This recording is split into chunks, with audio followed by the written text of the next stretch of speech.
Okay. Um, Final revision, part one. Unit one. We started off with the physical quantities, which was quite a simple part of the unit. We described the use of the rulers, okay, and how to find the volume, measuring cylinders. We described how to use a stopwatch, how to find the time, how to find the average for small distances or small time measurements. When we, for example, measured the time for 10 oscillations or 20 oscillations, and then we divided the time by 10 or 20. When we found the thickness of 200 or 300 sheets of paper, and then we divided the thickness by 200 or 300. Okay. And then we discussed the difference between scalar quantities and vector quantities. If you remember that the scalar has a magnitude only, but the vector has a magnitude and direction. Okay, very simple difference between them. Okay, these are some scalar quantities: distance, speed, time, mass, energy, temperature. Okay, these are some vector quantities: force, weight, velocity, acceleration, momentum, electric field strength, gravitation field strength. Vector quantities. Okay, they have a direction determined by calculation or graphically, the resultant of two forces at right angles limited to forces and velocities only. Again, the resultant velocity or resultant force, I told you you're not required to draw any forces. You're not required to draw them using different angles, for example, 30 or 60 degrees. No, you are only required to know how to calculate them. For example, if you had a force upwards, okay, if we say this is 8 newtons, and then a force, okay, to the right, which was 6 newtons. So the resultant force, okay, would be this would be the resultant force. How can we calculate the resultant force? Square root 6 squared plus 8 squared using the Pythagorean theorem, which would be 10 newtons. And you were required to find the direction. You were required to find the angle. Usually, you need to find the angle between the resultant force, which is F, and the horizontal.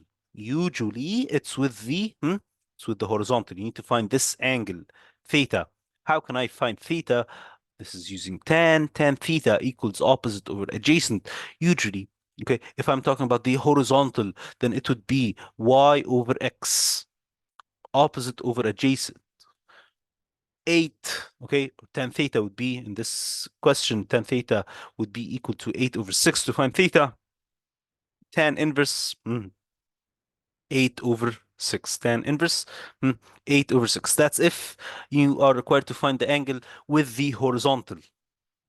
If you're required to find the angle with the vertical, it would be tan theta equals x over y. Okay.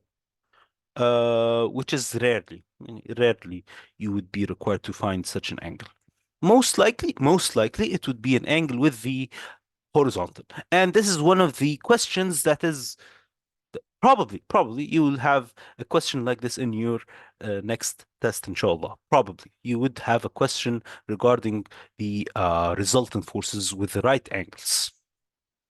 Okay? Wait, فهم if they give us يعني مثلا a question like this طيب, and they gave us the angle, احنا we do like لا, they will سقطوا. not they will not give an angle. They will tell you that the two forces are perpendicular to each other. For example, one of the forces is due north and the other force is due east or west. Okay? One of the forces is acting upwards and one of the other force is acting to the left or to the right. They are both perpendicular to each other. Whenever you have two forces or two velocities which are perpendicular to each other, you can find the resultant of these forces or velocities using the Pythagorean theorem. So Okay? whenever they ask us for something like this, they're not asking for the angle that's created. They want the other angle, like the other side. They want the resultant. Yes, they want the direction of this angle. Okay? They want the direction of the resultant force of the resultant velocity. Again, he will specify the يعني هما direction. they want north east. Hmm. Go on, يعني go on. هما do they want north east? Like, do they No, want no, not north northeast? and no, no, not northeast. No, no. If you say the direction is northeast, that would be wrong. Whenever I say direction, find the direction, I mean an angle. Whenever I say find the direction, I mean find an angle. Okay, and So find the north angle would be direction. using tan inverse. So Okay. هما يبقوا الانجل between northeast. I'm just using example northeast and east. صح؟ Just so I'm right. Okay, yes, that's if I say with Okay. respect to the horizontal. Okay, if I say with respect to the horizontal, isn't this the horizontal? This is horizontal, right? So if I say with respect to the horizontal, it means that I need this small angle. If I say with respect to the vertical, this is the vertical force, so I need this angle. That's the only difference.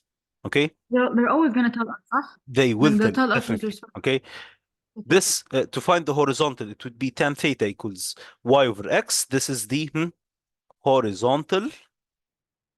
If I say with the vertical, it would be the opposite. Okay, tan theta equals x over y. Okay, this is if I say with respect to the vertical. Okay, good. ماشي. Wait, I have a question. Yes. Um, what if it just says what's the magnitude of the direction, like the force, and what's the direction? Like it doesn't say respective to anything. If he doesn't state, probably it's with the horizontal. Okay, if he doesn't state, probably it would be with the horizontal. Not probably, just calculate it with the horizontal. Okay, why? Okay, good question. If he doesn't state, then if you calculate it with the horizontal or with the vertical, it would be correct. Okay, if he does not state with respect to which direction, with respect to the vertical or to the horizontal, then if you calculate either, it would be correct. Okay. Okay. Mm. Motion.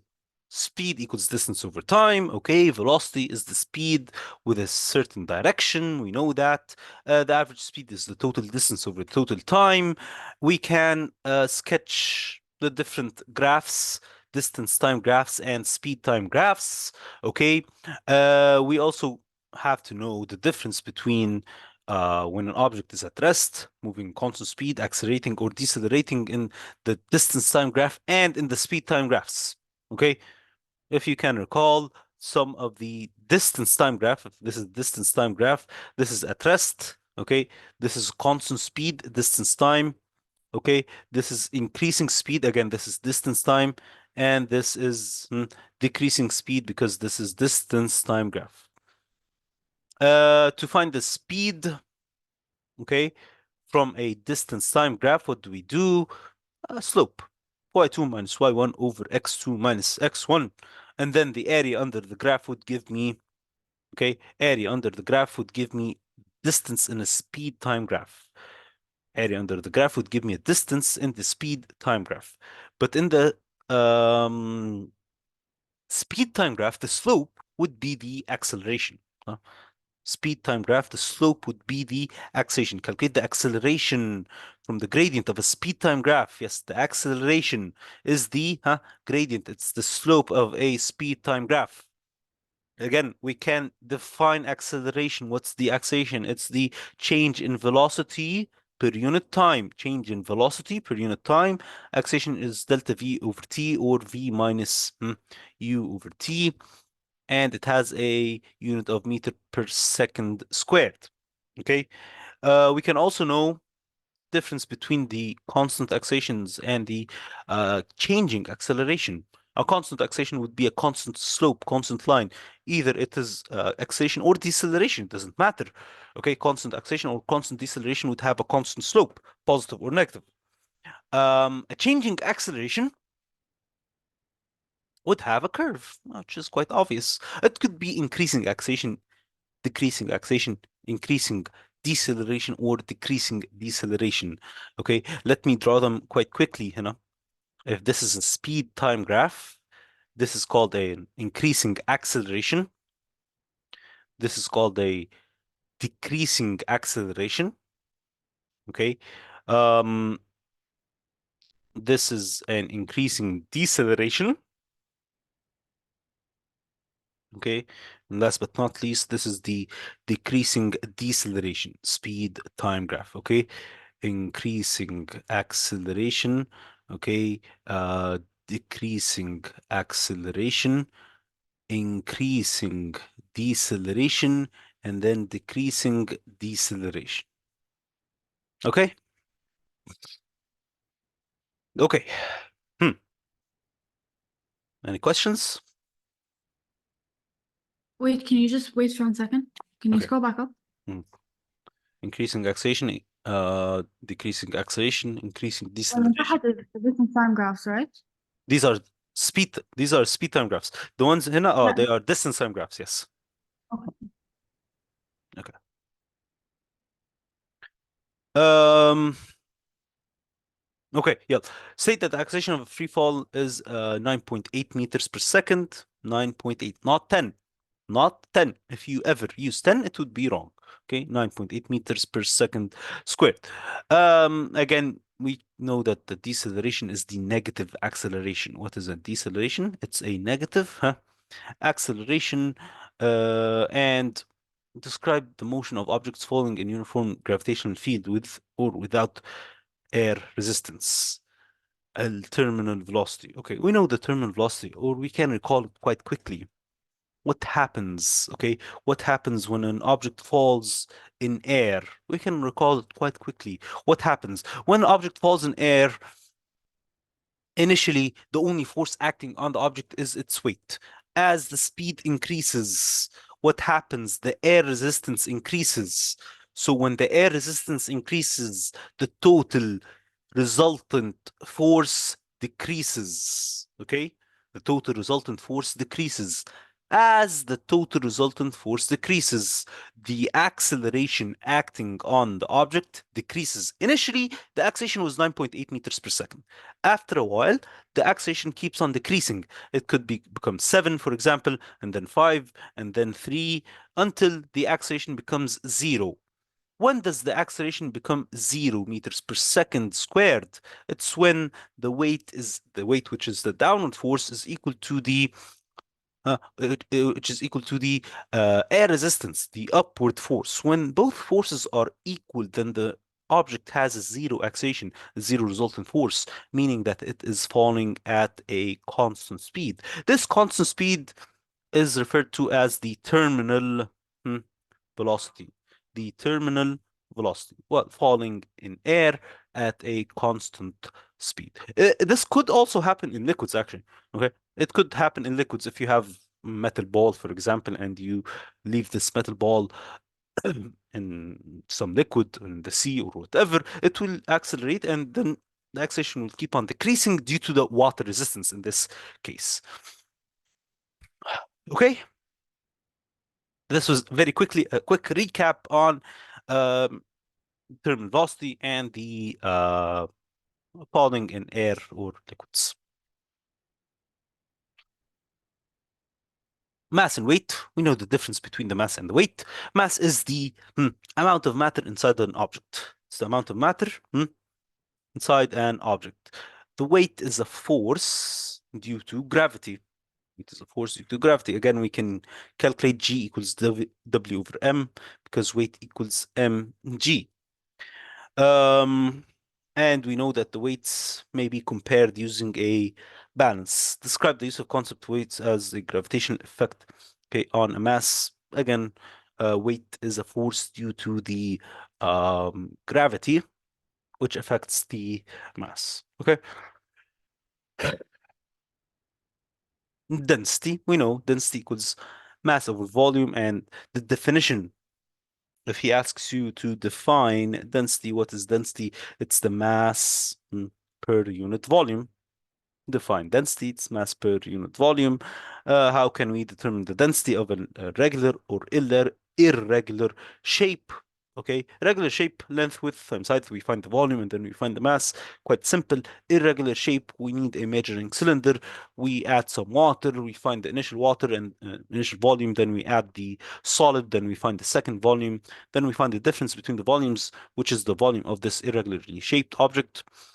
And we find the mass using the balance. That's it. That's it. We can do this for a solid. We can do the same for a liquid. But for the liquid, we just need to remember that to find the mass of the liquid, we first need to find the mass of the measuring cylinder, of the empty measuring cylinder. And then when we add the liquid, we find the mass of the measuring cylinder and the liquid. We find the difference in masses. The volume, we can find the volume right away from the measuring cylinder. But the mass, we need to find the difference in the masses. Okay. Again, if an object floats or sinks, it's due to its density compared to the liquid. The density compared to the liquid. If the density of the object is greater than the liquid, it will sink. If it's less than the liquid, it will float. Okay. Um, Again, determine whether one liquid will float or not. It's depending on uh the density of two liquids. If we have oil and water, Wait a second. hmm? Can you explain point number 2 again? Point what point? Like 1, 2, 3, 4. Like, One you know the numbers. uh Question 2. question, yeah. Um yeah. Okay. So if we have two liquids, what will happen to the liquids? Again, the oil has to float above the water, for example. Why? Because the density of the oil is less than the density of the water. That's it. Okay, moving on. Irregular shaped solid. Hmm. I forgot the You forgot what? displacement of an irregularly shaped solid. All you do is that you add some liquid to a measuring cylinder, you find the initial volume of the liquid, and then you add the solid, then you find the new volume of the water or the liquid and the solid.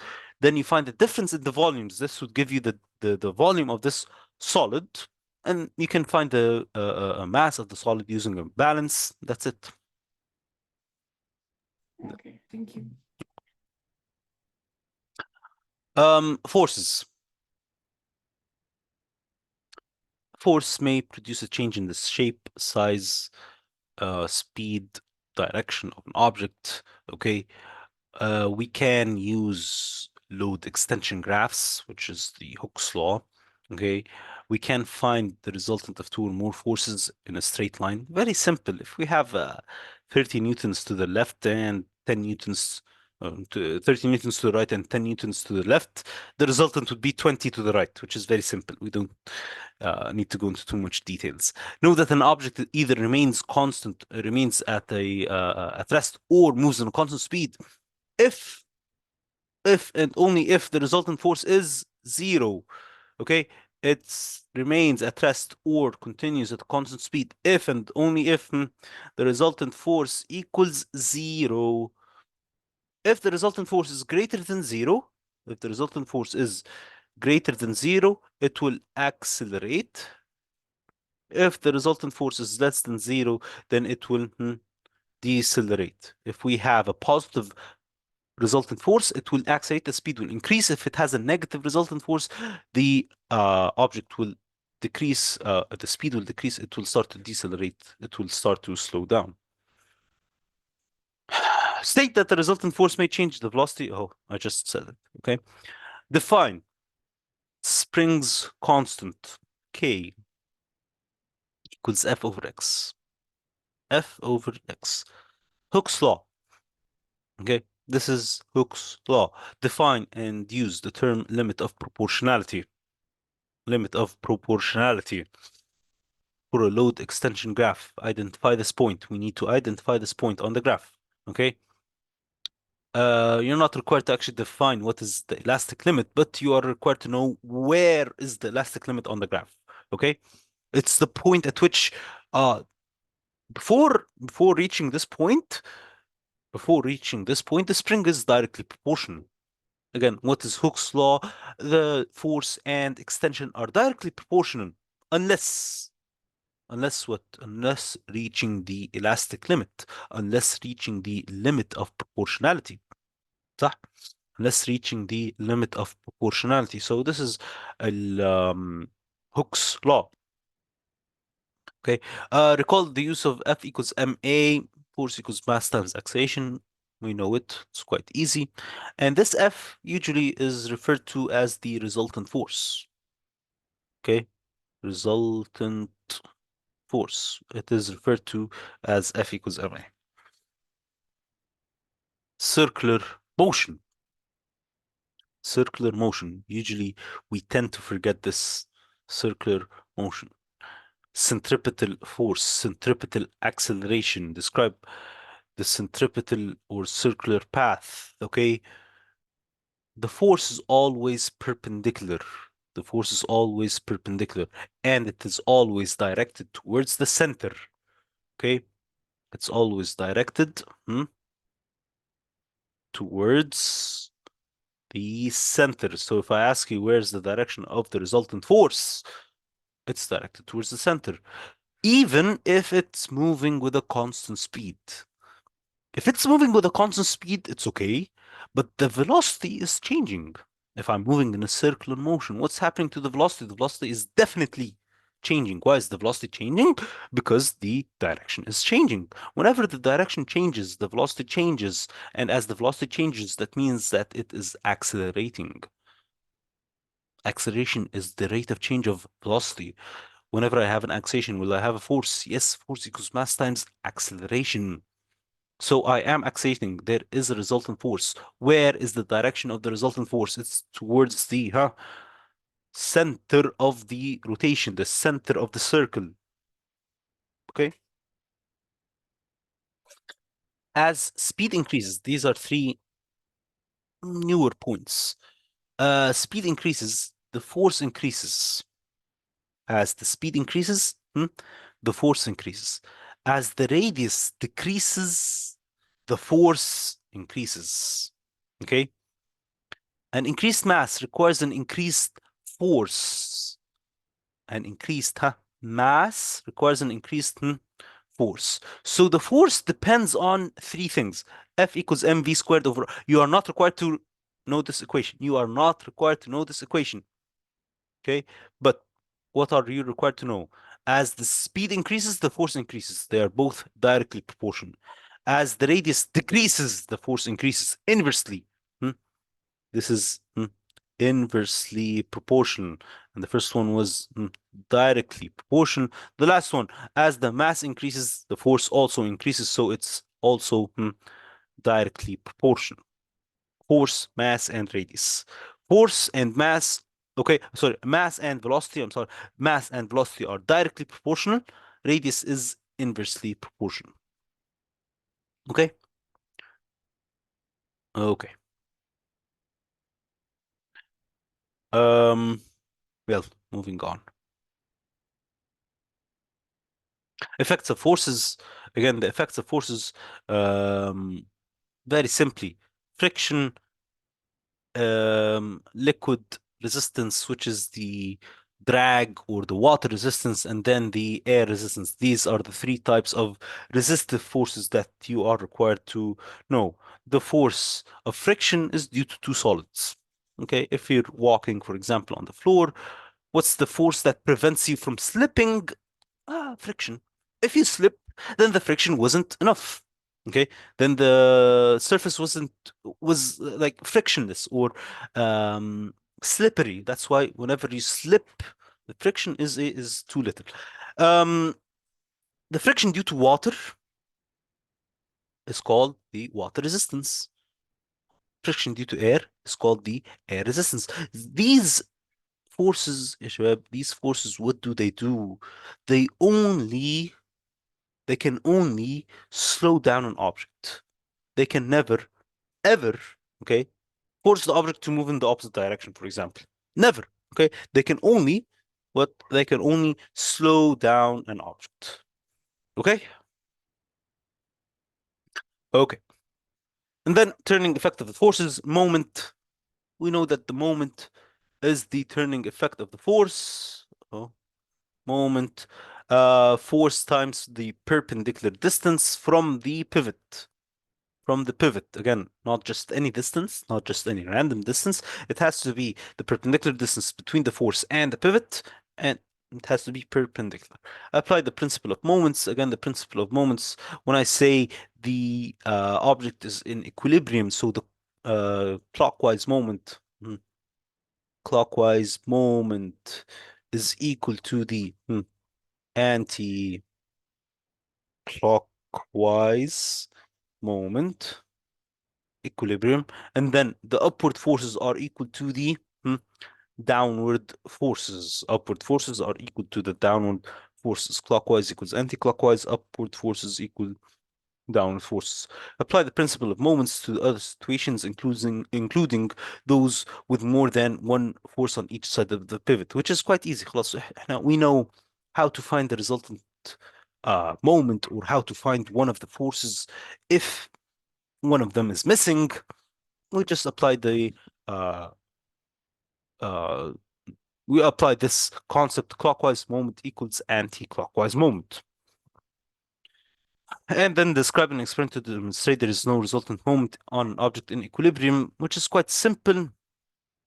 If I had a beam with a pivot and a force on this side and a force on the other side, if this force is 10 newtons and this force is 10 newtons, and the distance is 5 centimeters, and distance on the other side is also 5 centimeters, then this object will be in equilibrium, because the moment on the left-hand side would be equal to the moment on the right-hand side, or in better physical terms, we would say the clockwise moment is equal to the anti-clockwise moment.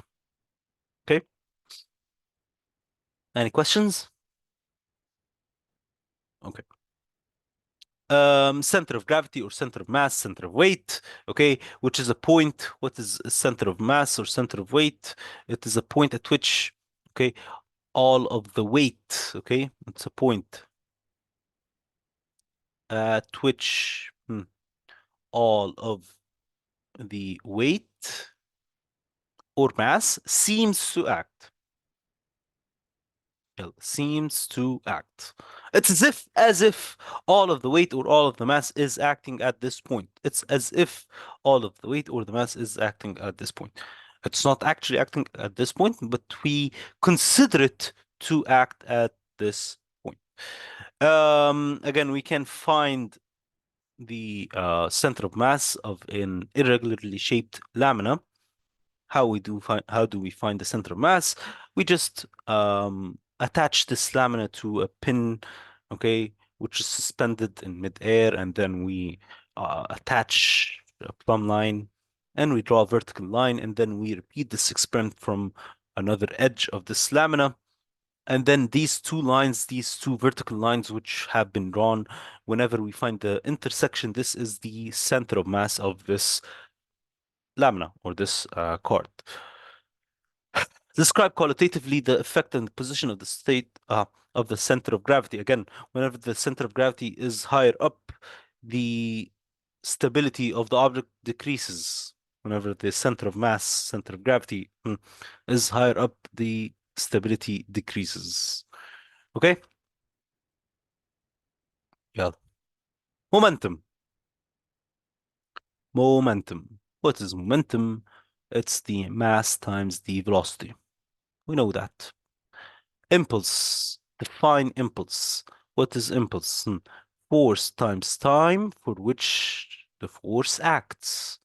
What's impulse? It's force times a time for which the force acts. How can I find Wait, impulse? sir, if they ask us to define momentum, Hmm, we just say mass times velocity. that's it. Okay. If they ask you to define impulse, then you say force times the time for which the force acts. Impulse equals force times time. Okay. Again, the unit of the momentum is kilogram dot meter per second.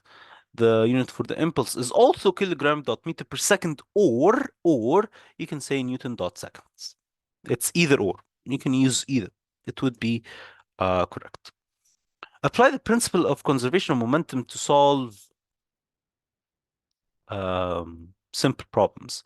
Principle of conservation of momentum basically states that the momentum before, okay, momentum before the collision is always equal to the momentum after the collision. Before is equal to after.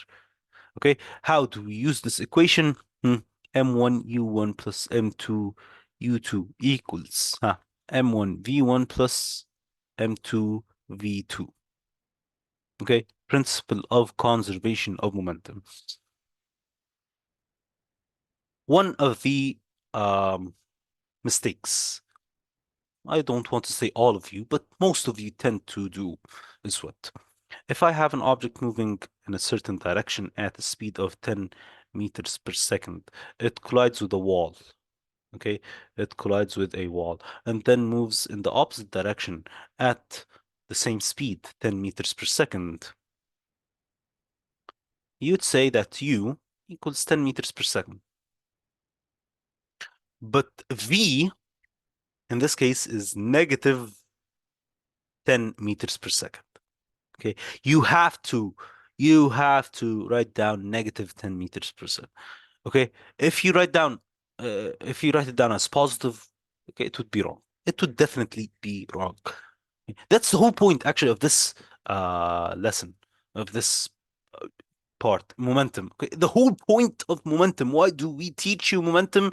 Just because of this simple trick. Whenever an object changes its direction, the unit, okay, the it wouldn't, if it's positive, it has to become negative. Okay? That's the whole point of teaching you momentum. Okay, you all fall for this trick. All of you fall for this very simple trick. If it was moving to the right, it would be positive. If it's moving now to the left, it would become negative, and that's it. The sign changes. Okay. Okay. This is a new part. Define the resultant force as what? As the change in momentum per unit time. Define the resultant force as what?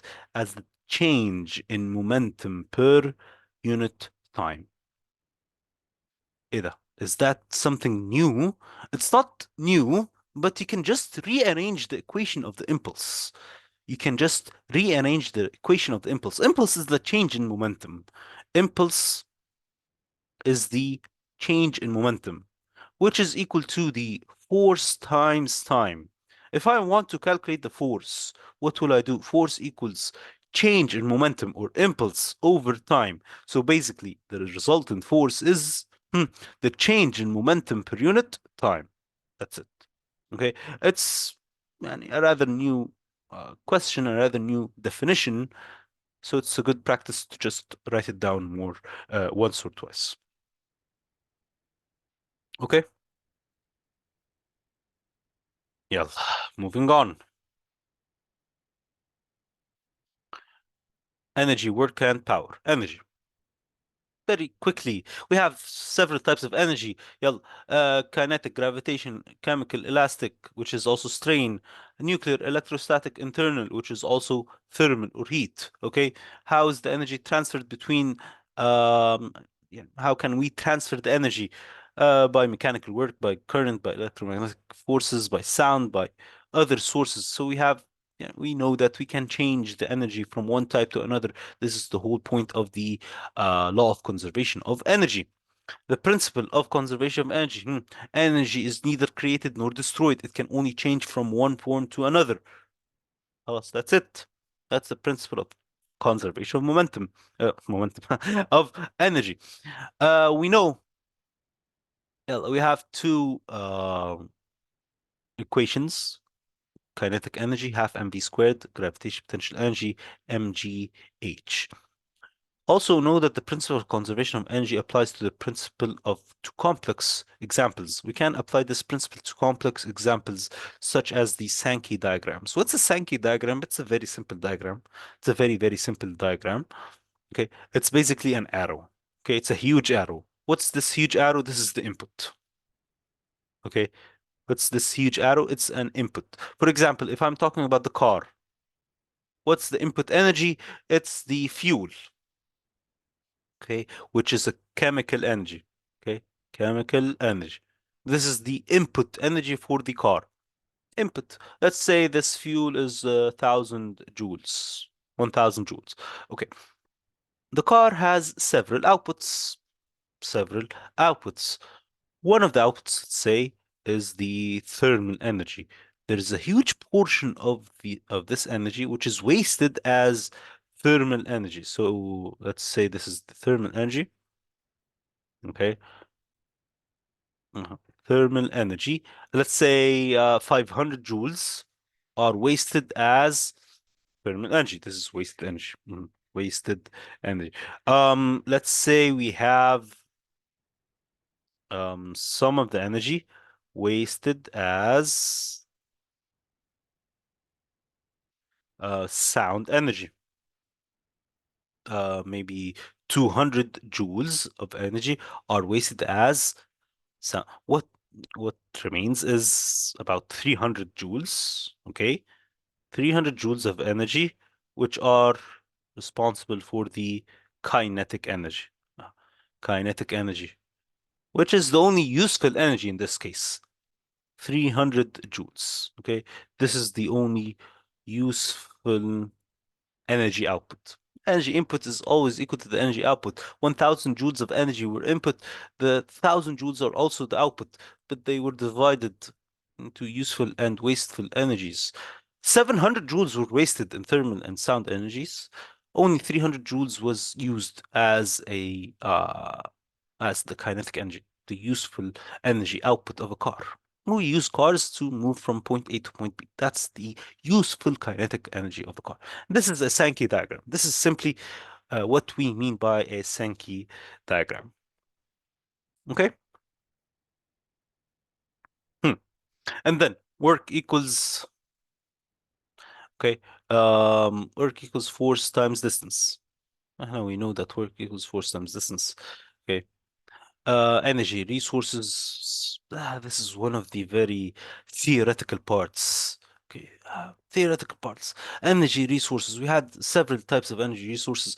Fossil fuels, biofuels. What's the biofuels? It's the wastes. Okay, the wastes of the animals. Okay, animal wastes. We use them as biofuels. We burn them to produce heat energy, and this heat energy boils water, and the water turns into steam. The steam rotates a turbine. This turbine rotates a generator, which eventually produces electrical energy. And we have other types of sources. We have tides, we have hydroelectric, we have geothermal, nuclear energy, solar cells, and wind energy. Okay. Okay. Know that the radiation from the sun is the main source for all of the energy resources except geothermal, nuclear, and tidal. And we know that. Okay, geothermal, nuclear, and tidal, they are not, okay, the sun is not directly responsible for them at all. ماشي. Describe advantages and disadvantages of each method. Okay, we can recall some of the advantages and disadvantages of each of these methods. Know that the energy released in nuclear fusion, by nuclear fusion, okay, in the sun and all of the stars produce energy using nuclear fusion.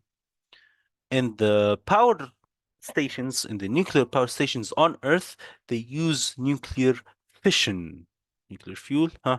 Nuclear fission, which is the splitting of atoms. The splitting of larger atoms into smaller atoms, producing energy.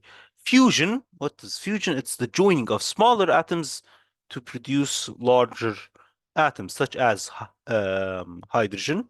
Okay, we fuse two hydrogen atoms to produce a helium atom. In this process, it does produce huge amounts of energy. Okay. Um, حلو at this point. Know that research is being carried out to investigate how energy released by nuclear fusion can be produced, okay, or can be used to produce electrical energy on a large scale.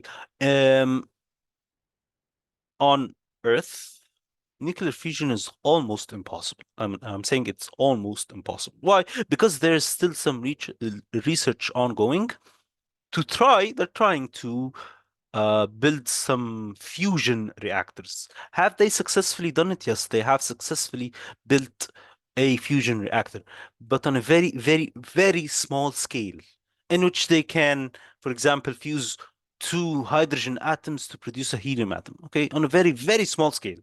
Okay, they are trying to make it more larger scales to produce larger amounts of energies, but they're still in progress. Okay, it's a still work in progress. Okay.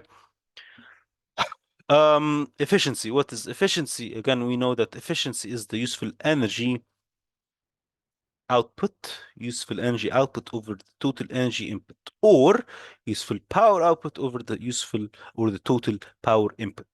Output over input, useful output over total input, useful output over total input. Okay, you can use either or. You can use either energy over energy or power over power. Never, never, never use power over energy or energy over power. Please. Okay, I've seen people do that before. Never use power over energy or energy over power. It has to be energy over energy or power over power. It's a ratio. You cannot compare two different things to each other.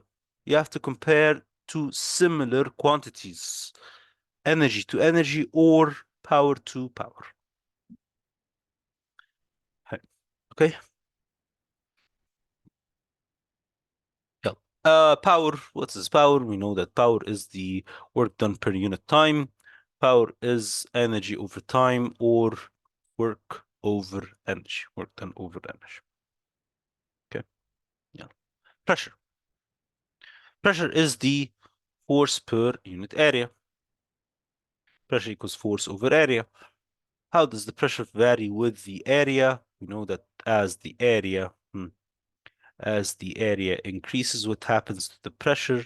The pressure decreases and vice versa. That's why, for example, trucks have large tires, have the tires have a huge surface area. Why? Because as the surface area increases, what happens to the as the surface area increases, what happens to the pressure? Pressure decreases, so they don't sink, for example, in soft sand, or they won't sink in mud. Why? Because they have a large surface area. Again, how do we use pressure or pressure in liquids is equal to rho GH, density times a gravitational acceleration. And on Earth, it's 9.8. On Earth, it's 9.8 times the height or the depth, okay, times the change in the depth below the surface. This is to find the pressure due to liquids. To find the total pressure, due to a liquid, what do? We use the atmospheric pressure, okay? The atmospheric pressure plus the pressure due to the liquid. So, for example, you're not actually required to memorize that atmospheric pressure. He will give you the atmospheric pressure, which is 1 times 10 to the power of 5. And then the pressure due to the liquid, for example, if it was 2 times 10 to the power of 5, so the total pressure would be 3 times 10 to the power of 5. Just saying. Okay. Total pressure. Sir, is معلش, Hmm, I have a question. yeah. It's not regarding this, it's regarding acceleration. The units for acceleration, does it have to be squared or cubed, or can it just be like, can they just give it to us kilograms per second, مثلا? The unit of the acceleration, it has to be meters per second squared. Okay, خلاص, okay. Okay. There is another unit which is kilometers per hour squared, but we never use that. But it has to be squared. It has to be It squared. has to be squared. Yes, yes. Okay. Okay. It has to be squared, yes. Okay. So this was a quick recap for Unit 1. Any questions regarding Unit 1? Hmm. Any other questions regarding Unit 1? Okay, good. Unit 2, Thermal Physics. We started off with the states of matter, which is probably the easiest lesson in Unit 2. States of matter, solids, liquids, and gases, the changes of states between them. You are not required to know something called sublimation. You are not required hmm, to know sublimation. And don't even ask what is sublimation now. Okay. You're required to know the melting, the freezing, condensation, but you're not required to know sublimation. Yeah. The kinetic particle model of uh, okay, of matter. Describe the structure, okay, the arrangement, the separation, the motion, okay, solids, liquids, and gases. We all know them. So we know that the forces between, okay, we know that the forces in the solids is the strongest, in the liquids is weaker, and in the gases it's the weakest. صح? And how they affect the properties of solids, liquids, and gases. How do they affect the properties of them? Gases are compressible. Gases are compressible. But solids and liquids are not. Gases are compressible. Why? Because they have large distances between them and the forces between the molecules are weak. Solids, they don't have large distances between them. They are already compressed. Okay, they are tightly packed and the forces between them are very strong, so you can't push them even closer. It's impossible. Not impossible, it's very hard. So they're not uh, compressible. Describe the relationship between, okay, motional particles at the lowest temperature, okay, including the idea that there's the lowest possible temperature of negative 273. We call this lowest temperature the absolute zero. The absolute, zero, negative 273 degrees Celsius, which is absolute zero or zero Kelvin.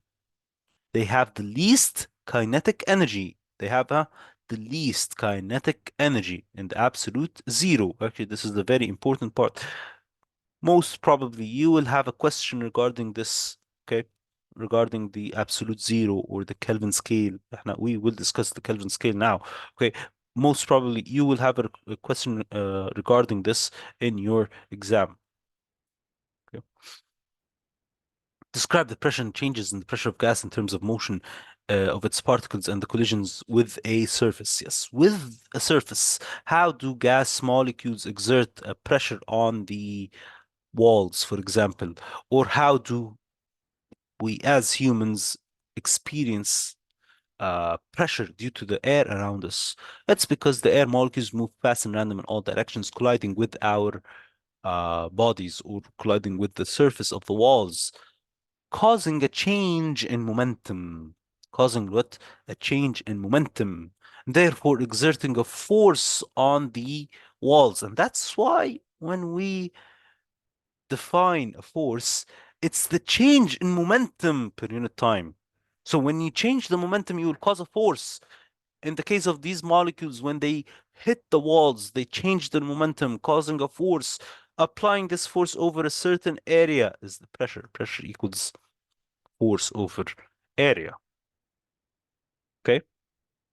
No, that the random motion of microscopic particles, okay, is evidence for the kinetic particle model of matter, which is again the Brownian motion. Brownian motion means that the um, air molecules move fast and random in all directions, colliding with the smoke particle or with the pollen grains, okay, causing the random zigzag motion. Oh, random zigzag motion.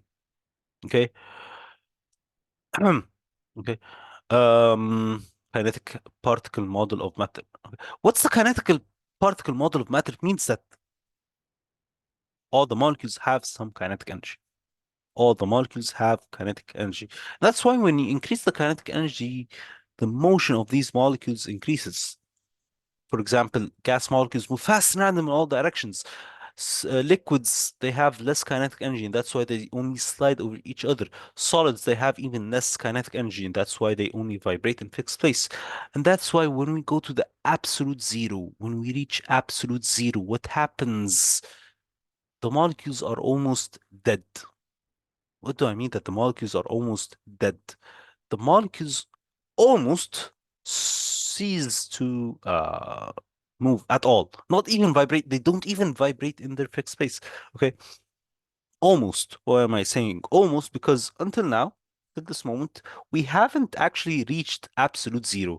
We've reached negative 272 point something, point nine, for example. Okay, we have not yet reached negative 273. Exactly. We have not reached the absolute minimum temperature. Okay. But we expect that when we reach that temperature, the molecule will cease to move at all. It will stop moving. Okay. And that's why we call it the absolute zero. Okay. Describe the pressure and the changes in pressure of gas in terms of forces exerted by the particles colliding with the surface, creating a force per unit area. We just said that. Okay. Know that the microscopic particles may be moved by collisions with fast-moving molecules correctly. Okay. We just said that. Yes, this is the Brownian motion. Okay. Brownian motion. Okay. Gas laws. Gas laws. PVT. Wait, I have PV. a question. Yeah. Is it which particles collide with which يعني? The Gas light. molecules collide with the smoke particles. Gas molecules are much smaller than the smoke particles. That's why they have, or they move much faster. They collide with higher speeds. So they Uh, cause the smoke particle to move. yes, they cause the smoke particle to move in this random zigzag motion. Okay, you're welcome. PVT, pressure, volume, and temperature. Again, we had three experiments when the pressure was constant, when the volume was constant, and when the temperature was constant. When the pressure was constant, okay, the volume and the temperature changed together. As the temperature increased, the volume increased. When the volume was constant, this is a different experiment, okay? When the volume was constant, what happened? As the temperature increased, the pressure increased. And then the third experiment was when we had a constant temperature, okay? When the temperature was constant, what happened?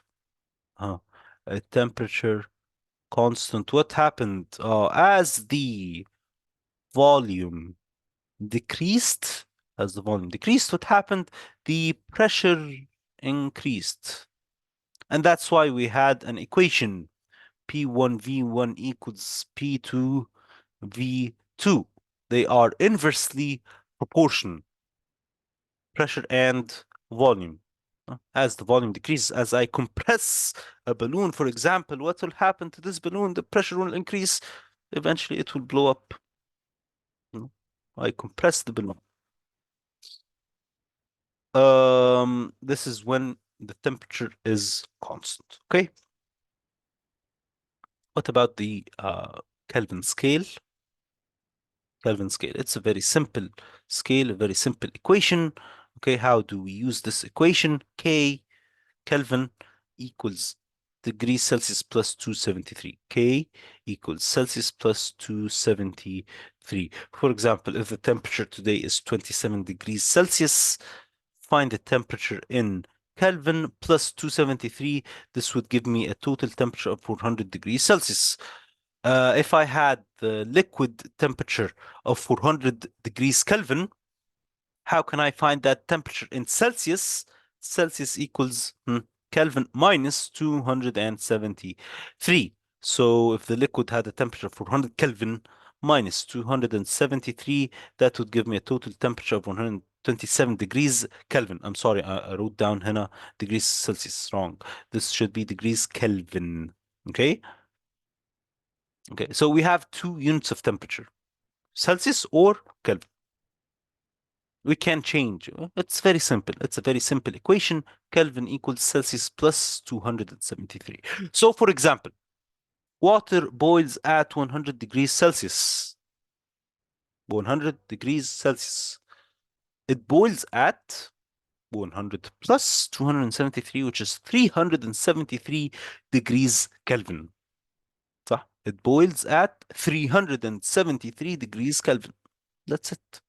It's a very simple equation. It's Kelvin, like, does it come a lot? Probably you will have a question regarding, not a lot, only one question, probably worth 1 mark or 2 marks, maximum 2 marks, okay, in your paper for exam paper, okay? Um, okay, حلو. Thermal properties and temperature. Again, expansion. We know that the expansion, or we know that any matter, whenever it gets heated up, it will expand. Whenever we heat up, for example, liquids, solids, or gases, they will expand. But the most or the highest expansion is in the gases, the least expansion is in the solids. Okay? Describe some everyday applications and some everyday consequences.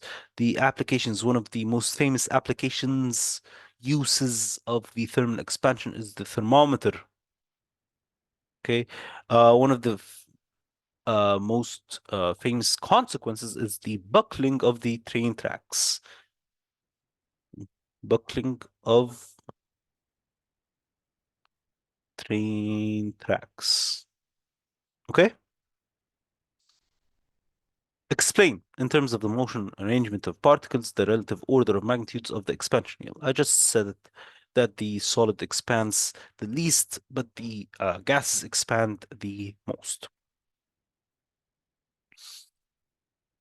Specific heat capacity. Okay. Whenever I increase the temperature, I increase the internal energy, I increase the kinetic energy. Um, Define the specific heat capacity as the energy required per unit mass, per unit temperature, increase. Again, we can state it in a much simpler way. It's the energy required to, okay, increase the temperature of 1 kilogram of an object by 1 degree Celsius or 1 degree Kelvin. بس يعني usually we can just say 1 degree Celsius. Okay? Temperature increases the kinetic energy. What is the specific heat capacity? Energy required to increase the temperature of 1 kilogram of an object by 1 degree Celsius. We can calculate C equals E over M delta T, or in other terms, we can say E equals MC delta T. Delta T is the change in temperature. Okay. E is the energy, M is the mass, C is the specific heat capacity. The unit of the specific heat capacity is joules per, okay, joules per kilogram degree Celsius. Joules per kilogram degree Celsius. Sometimes, some rare occasions, we can write it down as joules per gram degree Celsius if you have the mass in grams. Okay. Describe experiments to measure the specific heat capacity. As we can measure the specific heat capacities, we need the mass, we need the temperature, we need um, the time. For example, if you had the power, you would need the time to find the energy. Okay, well, moving on. Melting, boiling, and evaporation. Quite simply, boiling is شباب, melting and boiling. The temperature does not change. The energy is supplied to the liquid or to the object, whatever, but the temperature does not change. The temperature does not change. If I have some boiling water, the temperature will remain constant at 100 degrees Celsius. If I have some melting ice, the temperature will remain at 0 degrees Celsius. You must memorize these two numbers. Okay? You have to memorize the melting point and the boiling point. In Do we memorize them? Like we need to know the exact value? yes, Yeah. 0 degrees Celsius and 100 degrees Celsius. Okay. Sorry. That's all you need to memorize. Okay. Describe condensation and solidification in terms of particles. Okay, we know what happens in condensation and solidification as they lose kinetic energy. Okay, you have to know that they lose kinetic energy. They start to change from if I'm talking about condensation from gas to liquid, solidification, it changes from liquid to solid, okay? And they lose kinetic energy. Describe the evaporation. What is the evaporation and what does it cause? Evaporation, the most energetic molecules escape from the surface, leaving behind the least energetic molecules, causing the average kinetic energy and the average temperature to decrease, which causes a cooling effect. صح؟ Uh, describe. So can you write it? Can I write it? Okay, حاضر. Um, yeah, most energetic molecules. Oh, what is evaporation? Most energetic molecules. Most energetic molecules escape from, you have to say that they escape from the surface. You can add a point, which is not very necessary, but you can just add it. How do they escape from the surface? By breaking down bonds. By breaking, okay, down bonds. They escape from the surface by breaking down bonds, which is not that important to say that they break down the bonds. Leaving behind, but you have to say, leaving behind the least energetic molecules, the least energetic molecules, causing what? Causing the average kinetic energy and temperature to decrease. Okay, when the average kinetic energy and the temperature decrease, this causes causing a cooling effect.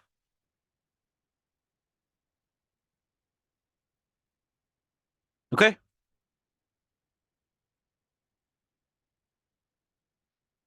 This is the evaporation. And then we can differentiate between evaporation and boiling. Evaporation, it happened only on the surface, only on the surface, and at any temperature. At any temperature.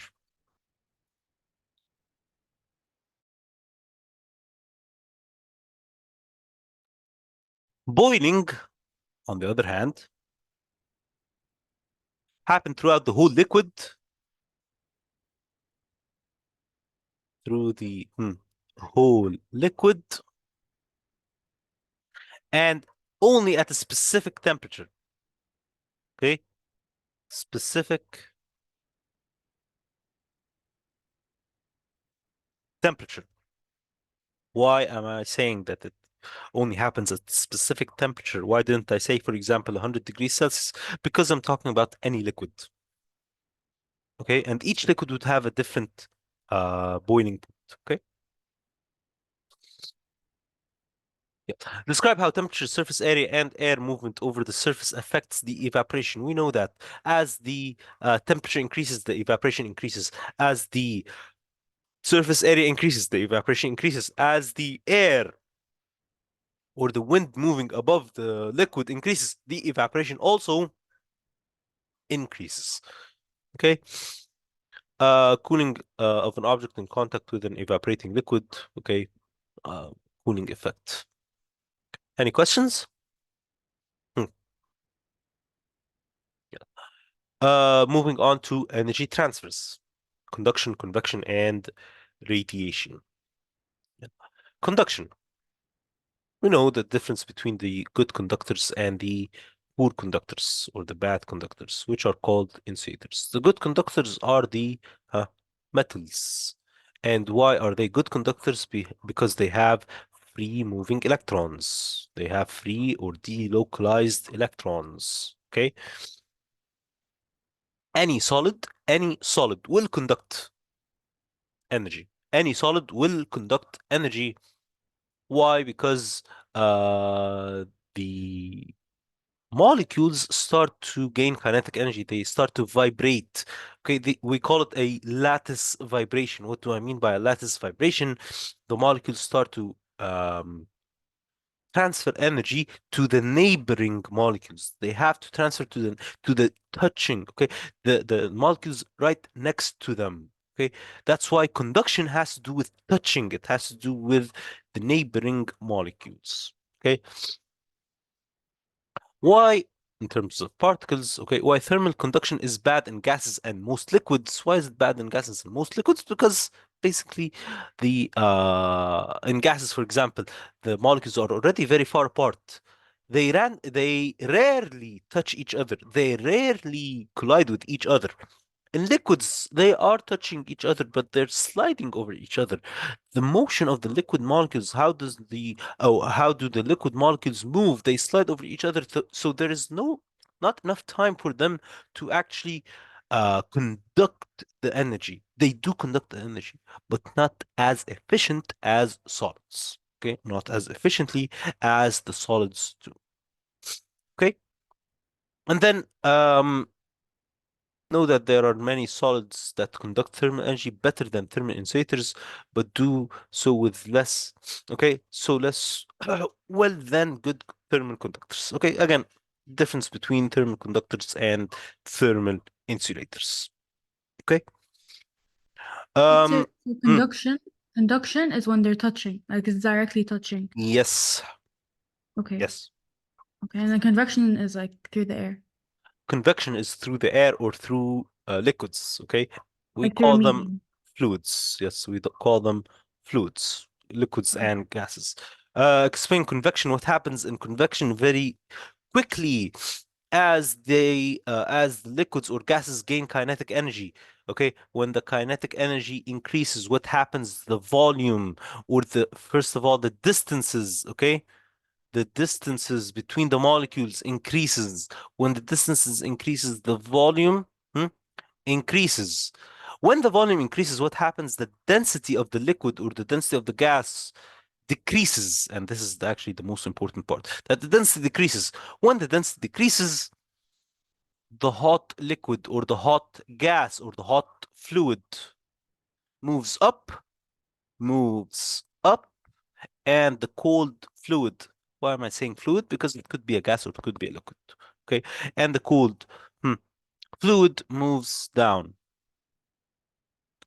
There is no such thing as sideway convection. No sideway convection. Convection So, does not move to the left or to the right. You have a question? yeah, Hmm. when we say the sentence for like particles in a lattice, they vibrate to transfer what to neighboring particles? The Energy. charge or Energy. They transfer energy. This whole lesson talks about energy transfer. Okay, transferring of thermal energy. So I either transfer thermal energy by conduction, by convection, or by radiation. Okay, more specifically by infrared radiation. But so by conduction, lattice vibration between the neighboring molecules. So they transfer. Okay, they vibrate more and they transfer energy, thermal energy. Okay. Wait, sorry, I have a question. يعني for conduction and convection, is it thermal energy ولا بس energy ولا إيه؟ Thermal energy, kinetic energy. This whole unit is talking about thermal physics. Okay, so basically we are transferring thermal energy, heat energy. so conduction is technically two ways, either the electrons or either the neighboring particles. Yes. Sir, In in in insulators, only the lattice vibration occurs in Yeah. insulators. In That's metals, the a lattice vibration occurs plus the plus the electron transfer or the free moving electrons, and that's why in metals it's much faster. Okay, that's why in metals they transfer heat at a much faster rate. Why? Because they have free moving electrons. Because the electrons are free to move between the molecules to transfer heat from the hotter end to the colder end, and then they move back to the hotter end to gain more kinetic energy and then move between the molecules all the way to the colder end. They keep on moving back and forth, okay, transferring this heat. Hmm. Any questions? Sir, can you give an example of convection? Because I'm still very confused. An example of convection, an example, يعني convection, if you have a beaker and then you have some heat source, Bunsen burner, a candle, or whatever, the liquid inside the beaker, what will happen to the liquid? The hot molecules will start to move upwards. Okay, these are the hot molecules. And then what happens to the cold molecules? They move downwards. Okay, these are the colder molecules, the cold liquid, the cold water moves downwards, gets heated up, and then moves upwards. And then when it moves upwards, it could lose some energy and then to move down. This is the convection current. That's why, for example, the AC, okay, the air conditioning units are usually near the ceiling. Why? Because they produce colder air. This colder air moves downwards, pushing up the hotter air in order for it to get cooler again and then fall back down. Okay, and then العكس is for the heaters. Okay, yeah. Thank you. And the opposite applies for the heaters. Correct. Radiation. Radiation, more specifically, infrared radiation. Infrared radiation. We have to transfer heat by infrared radiation. This is the only radiation, or this is the only heat transfer that does not require a medium. Okay? Doesn't require a medium. We know the difference between the black, white, or the dull and shiny. We know that the dull black, okay, the dull black is the best and best emitter. Okay, it's the best emitter and the best absorber, while the shiny white is the worst emitter. Okay, worst emitter and worst absorber.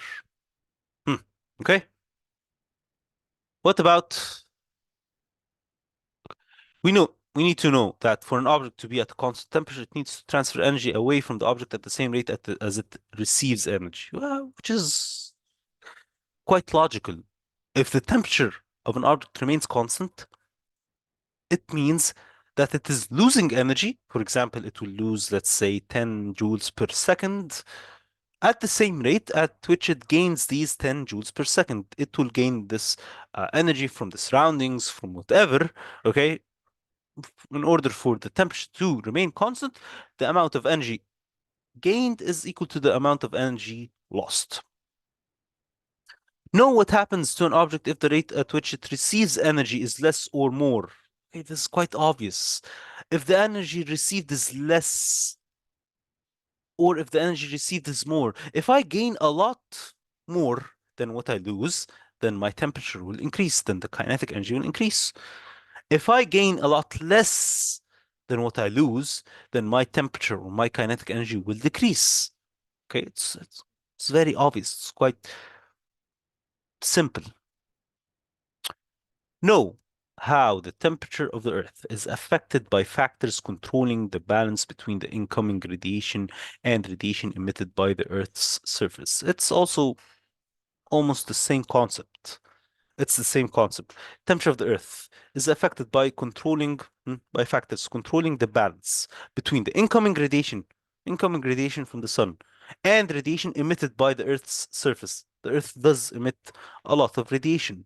So, for example, something like the greenhouse effects. The greenhouse effects, what does it do? It decreases the amount of energy radiated by the Earth. It decreases the amount of energy lost by the Earth. And that's why, due to the greenhouse effects, the temperature of the Earth keeps on increasing.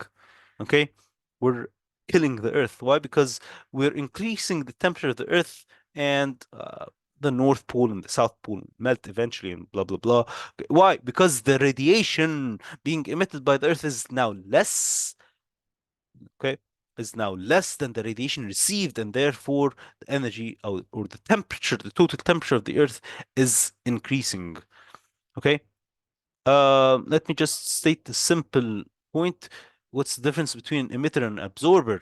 An emitter, what's the difference between an emitter and an absorber? An emitter, يا شباب, is if the temperature is higher. Okay. If it has a high temperature. If, for example, I have a hot cup of coffee, then it's called an emitter. Why? Because its temperature is higher than its surroundings. If I have an absorber, what's an absorber? Okay, if it has a low temperature, what do I mean by low temperature? Its temperature is lower than its environment. If I have a cold cup of water in the summer, for example, this cold cup of water will keep on absorbing energy from the surroundings. Eventually, the temperature of this cold cup of water will increase. Why? Because it keeps on absorbing energy? No. It keeps on absorbing or emitting what? Infrared radiation. You must say dull black, for example, is the best emitter of infrared radiation. Shiny white is the worst absorber of infrared radiation. Okay, infrared radiation. Never Yes, yes. say that dull black is the best emitter of heat or of thermal energy or of whatever. Okay, whenever I'm talking about an emitter or an absorber, it's always of infrared radiation, and no, and you can't just say of radiation. Okay, you can't just say it's the best absorber of radiation. No, that's wrong. Of infrared radiation. Why? Because we have several types of radiations.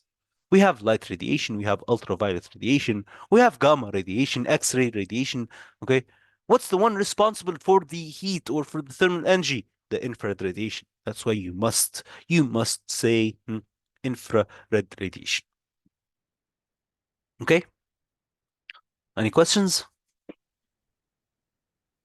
What? I thought the emitter and absorber and العكس. I thought if something is an emitter, it's low temperature. Like, I No. don't understand why it's fine. I'm emitting, emission. I'm producing, I'm giving off energy. But I'm Can I losing. give? I'm losing energy. Yes, I am losing energy. But can I give off energy if I don't have enough of it? No. No. You have to have more energy than the surroundings to be able to give off energy to the surroundings. So things that are absorbers, like what?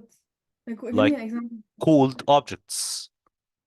If you have a cold object and you leave it in the room, just in the room, you don't have to put it in direct sunlight. If you have a cold object and you leave it in your room, eventually it will become hotter, or eventually it will lose some of its energy, right? Yeah. Uh, uh, I said, I'm sorry. If you have a cold object, I said a cold object, right? Or Yeah. did I say a hot object? I'm sorry, I mixed them up. If I have a cold object, okay? Is that cold? I said cold, yes. If I have a cold object, eventually the temperature will increase, okay? Oh, okay. Okay, It that's will why I mixed up. If you have a cold object, eventually the temperature will increase. it will become hotter. It It will will become become hotter. طب I have a question إنه I remember this exam came in like my mock وأنا مش فاكرة Hmm. إنه it asked me إن ال environment نفسه like it had like two objects and the environment نفسه was like cold Yeah. then with the objects itself would it be then an emitter?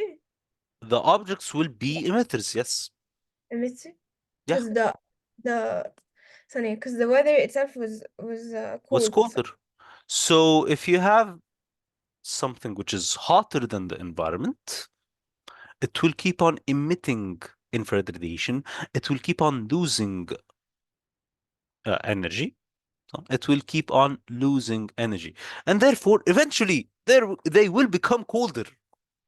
An emitter is initially a hot object that loses energy, and eventually, after some time, it will become colder. An absorber is the opposite. An absorber is an initially cold object. Okay, it's colder than its environment. Okay, it keeps on absorbing energy from the surroundings. Eventually, after some time, it will become hotter. It won't become boiling, for example. It won't reach a boiling temperature, but it will become hotter. The temperature will increase a little. That's it. Oh, so it can keep constant temperature. It can reach a constant temperature. It can. Okay. Okay. But whatever object you have, okay, whatever object we have, either it's cold or it's hot. If you leave it long enough, okay, Keep it whatever in the object, environment. it will definitely reach the room temperature, the environment temperature. Okay, whatever object, if it's cold, the temperature will increase and become as the same as the environment. If it's hot, the temperature will decrease and become same as the temperature of the environment. That's And it. then a question just asks us, we say, like, this object is an emitter or an absorber? Or what do we say? Well, Like, it depends. loses It, energy? it depends. It depends. Okay, on the initial temperature of the object. Let's say the object is hotter and the It's environment hotter, is cold. so the object is an Okay, emitter. what if it's like 3 marks? And the object is emitter, so it loses kinetic energy? No, It the loses, it object, emits for example, infrared radiation. infrared radiation. So it emits infrared radiation to the environment and So the loses temperature decreases. the temperature decrease. Sir, So can you kinetic manage? energy Can you write decreases. the sentences? Because I feel like I'm not gonna remember them. Can Yeah, I read about it. write What? the sentences? Okay, if I have an emitter, okay, what is an emitter? An emitter is a hot object. Okay, what's an emitter? It's a hot object. It emits, okay, it loses infrared radiation, infrared radiation to the environment. Okay, eventually it becomes colder. You don't need to say that eventually it becomes colder. Okay, what's an absorber? Okay, it's a cold object. It absorbs, that's why you say it's an absorber. It absorbs infrared radiation. Okay, infrared radiation from the environment. Hmm. Okay. Wait, Mr. Hmm. Is there a possibility for, like, for example, an emitter to emit a lot of heat to the point where it becomes an absorber? For an emitter to lose enough energy to become an absorber. Yeah, like its temperature became less than the environment itself. You can say, well, it's quite rare, but a liquid, for example, would keep on losing energy due to evaporation, and eventually the liquid could become colder than the environment. Okay, the liquid could become colder than the environment because of the evaporation in which the most energetic molecules escape from the surface. Okay, uh, after some while, the liquid, yes, does become a little bit colder than the environment.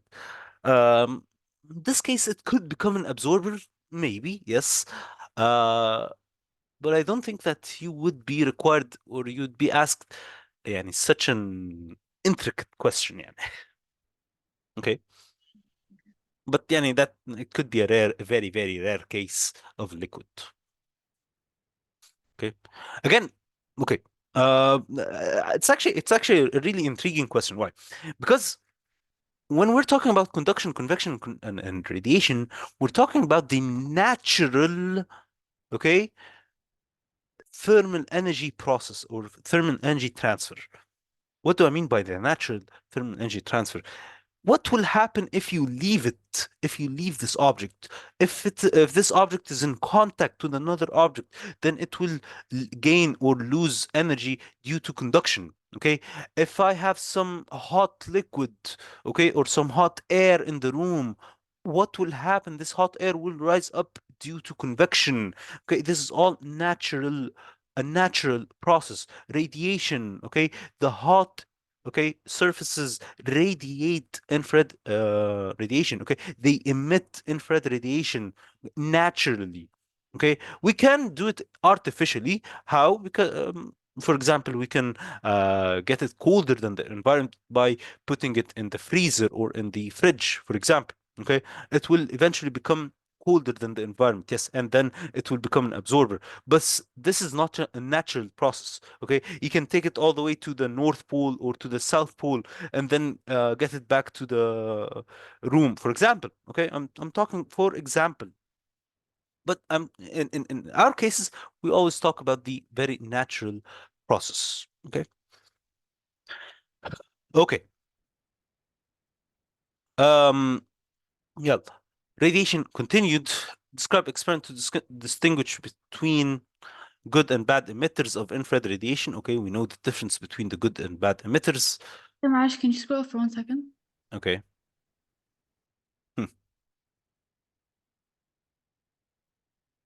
Sir, are you able to send us this file? Yes, Or yes, yes, yes, yes. Okay. Sure. Okay. Um, okay. Thermal. Again, okay. Okay. We have some experiments concerning the good and bad emitters and good and bad absorbers. Emitters in which we have, if I have an emitter, how can I um, test for the emission? I would have some hot liquid. Okay. Hot liquid.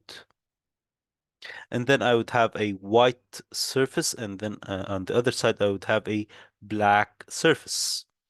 This white surface, I'll put a thermometer next to it, okay? And on the black surface, I would put another thermometer next to it. They both have the same distance, okay? At the same distance between the thermometer and the surface. In this case, I would say that the white is the worst emitter and the black is the best emitter. And I would find that the temperature of the thermometer on the black side is hotter than the temperature of the thermometer on the white side. Okay, that's it. Okay, emitters. Why? Because the initial temperature of the water was hotter than the environment. How can I test for an absorber? I would put, for example, a heater. Okay, this is a heater. And then I would have two containers on either side of the heater with thermometers in them. Okay, I have thermometers in these containers. And definitely I have some water, same volume of water in each of these containers. Again, they should be on at the same distance. Okay. In this case, for example, this is a white surface and this is a black surface. What should I say? I have to say that the white surface would be the best, sorry, the worst absorber. This is the worst, absorber, and the black is the best absorber. Why?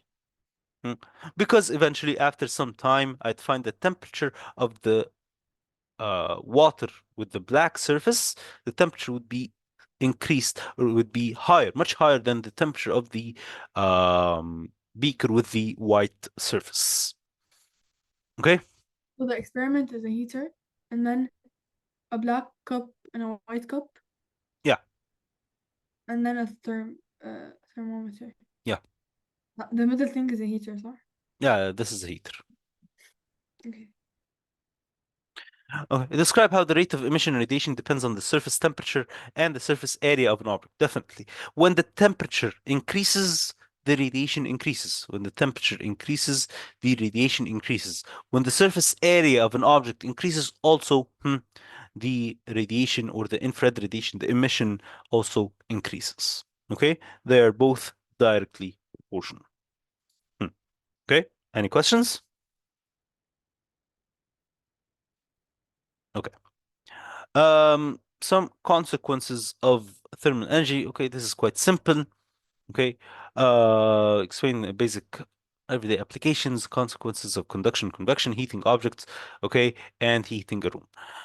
Explain some of the complex applications and consequences of conduction, convection, and radiation with more than one type of thermal energy transfer, including a fire burning wood or coal, or a radiator in a car. A fire burning some wood or coal, this would produce energy or would transfer energy using radiation, infrared radiation, and convection. If you're sitting next to the fire, okay, you would feel the energy transfer by infrared radiation. But for example, if you decide to sit above the fire, I don't know why you would do that, but if you decide to sit above the fire, you would burn instantly, I know. But that's due to what? Due to convection, not due to radiation, not due to infrared radiation. If Why you are, not conduction? why not what? Conduction. Aren't we sitting on the fire? So won't it لا لا, directly? above the fire, not on the fire. Oh, If you're standing on the fire, you know those people who walk on the coal, yes, they would feel the transfer of energy due to conduction. Yes, if you're touching the coal. يعني, I don't okay. think you're that mad to do that. Okay. Maybe But right. if you decide to do that, if you decide to hold the coal using your hand, definitely that's by conduction. Yeah. If you're sitting somewhat above the coal, somewhat above the fire, uh, like in barbecues or something, that would be due to convection. But next to the fire, right, next to the fire, that's due to infrared radiation. Okay. Any questions? Wait, but how is it like infrared if it's like technically the same thing? لا, next to it, it's Oh, different than above it. Above it, it means that the hot air rises up and the cold air falls down. That's convection. But we oh, said in convection there is no such thing as sideway convection. صح? There is no such thing as sideway convection. What's the only process in this case that moves sideways? The infrared radiation. oh, okay. I got Okay? Hell? Okay. What about the radiator in the car? Radiator in the car, it would be the same thing. It's literally a radiator, so it most probably produces uh, or transfers the heat by infrared radiation.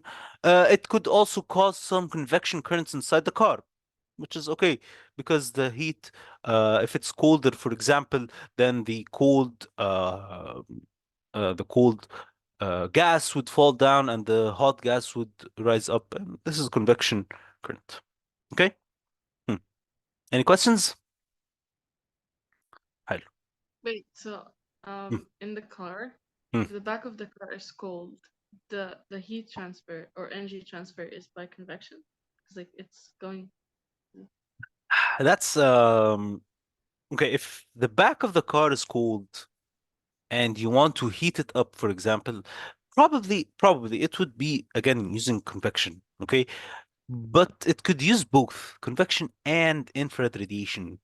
Okay, it could, that's why you can use more than one energy transfer in these cases because convection, yes, it definitely will occur, but radiation as well would also occur.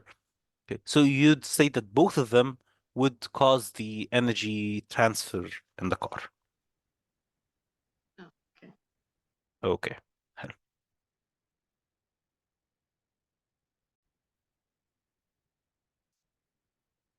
Unit 3 waves. Okay.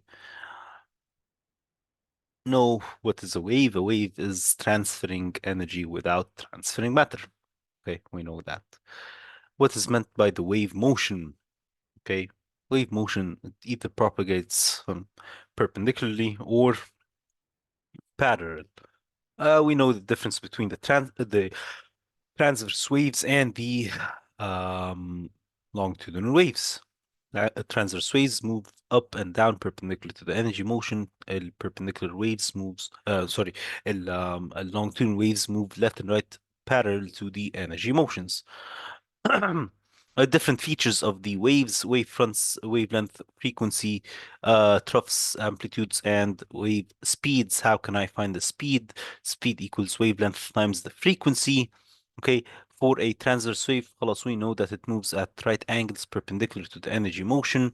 Electromagnetic waves are transverse, water waves are transverse, and seismic waves, secondary waves, seismic S waves, okay, are transverse. Okay, how to remember them? S waves, transverse, transverse, S with S, okay? S waves is a transverse wave. We have another type which is P wave. This would be a longitudinal wave. But transverse S is transverse. Seismic is just transverse, like it's not a type of like specific wave, ولا هو is that Look, just random? you have earthquakes, okay? Earthquakes produce two types of waves, S waves and P waves. S waves are transverse, P waves are longitudinal. But do we have to know that seismic equals transverse? Like, would they ever ask No, us in law? he wouldn't say seismic. He would say seismic S wave or just S wave. S wave is transverse. You have to know Okay. that S wave is transverse, and then P wave, P wave is longitudinal. Okay, Okay. that's what you need to know. Yes. And what is a longitudinal wave? It moves parallel left and right. Okay, left and right parallel to the energy motion. The most famous longitudinal wave is the sound wave, and then we have the seismic P wave. Okay, P wave. Okay. Waves can undergo reflection, refraction, or diffraction. Okay, reflection, refraction, or diffraction. Reflection I equals R, angle of incidence equals angle of reflection.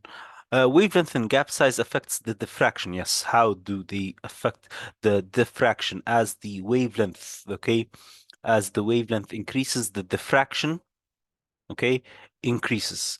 As the gap size, okay, as the gap size increases, the diffraction decreases. When I have a very large gap, then the diffraction would be much less. Okay, if I have a very small gap, then the diffraction would be much greater. Okay. Describe the use of a ripple tank to show the reflection of plane surface. Okay, a reflection at a plane surface, a reflection of the circular waves. You know, the reflection of the circular waves. It was one of the harder questions, or one of the rarer questions in physics. Okay, whenever the wave, a circular wave, a ripple tank hits the wall, what happens? It reflects back, and then we had to draw some very complicated waves, complicated reflected waves. Um, Refraction due to the change in speed. Okay, if you remember the refraction in the deep, okay, in the deep, it had a high speed, and in the shallow, okay, the speed decreases. Diffraction due to a gap and diffraction due to an edge. Diffraction due to an edge, if we had an edge like this, and this was the wave moving, okay, these are some of the wave fronts, okay, direction of the wave, which is moving this way, and these are some of the wave fronts on the wave, okay. What happens once they pass, okay, once they pass the edge, what happens? They start to bend this way. They start to diffract this way. This is the diffraction due to an edge. Okay. How the wavelength affects the diffraction at an edge, again, it's the same concept. As the wavelength increases, the diffraction increases. Okay? Reflection of light. Okay, we know the reflection of a plane mirror. Okay, what happens when light reflects in a plane mirror? We need to know first of all the normal, the angle of incidence, and the angle of reflection. The formation of an optical image, it's always okay. It's always the same size, the same distance, and it's always virtual. State for reflection, the angle of incidence is equal to the angle of reflection. Okay, good. Use simple constructions. Okay, how to construct an image in a mirror. If you remember, okay, we had to draw two lines, two rays, okay, and then reflect those rays, and then we needed to extend the reflected rays back inside the image. When we extend these rays back inside the image, they will meet, showing us the image of the object, which was always, for example, if this was the mirror and the object was here, then the image has to be on the object, and the image would be at the same distance from the mirror as the object. Okay. And which one is the one that's like this? Okay. Again, you can use another, can draw another ray, and this ray, okay, would reflect with an angle which is equal to this angle of incidence. And then what do? You just extend this line until it reaches this point. So this is the point of intersection, which is the image. Oh, okay. Okay. So can you scroll back up 1 second so I can Hmm. just take a photo? Here? Yeah. Okay, خلاص. Okay.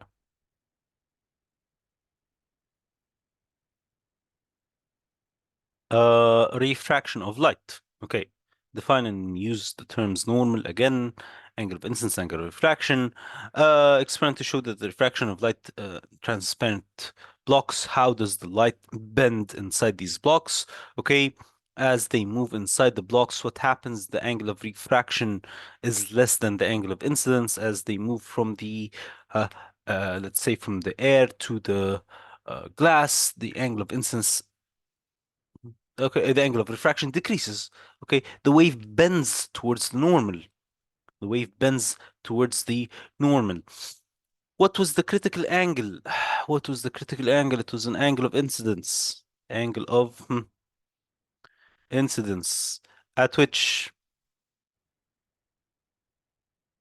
okay, it was an angle of incidence at which the refracted ray, okay, refracted ray moves along the surface, moves along the surface. But you had to say that the angle of incidence from the more dense medium, angle of incidence from the more dense medium. What do I mean by the more dense medium?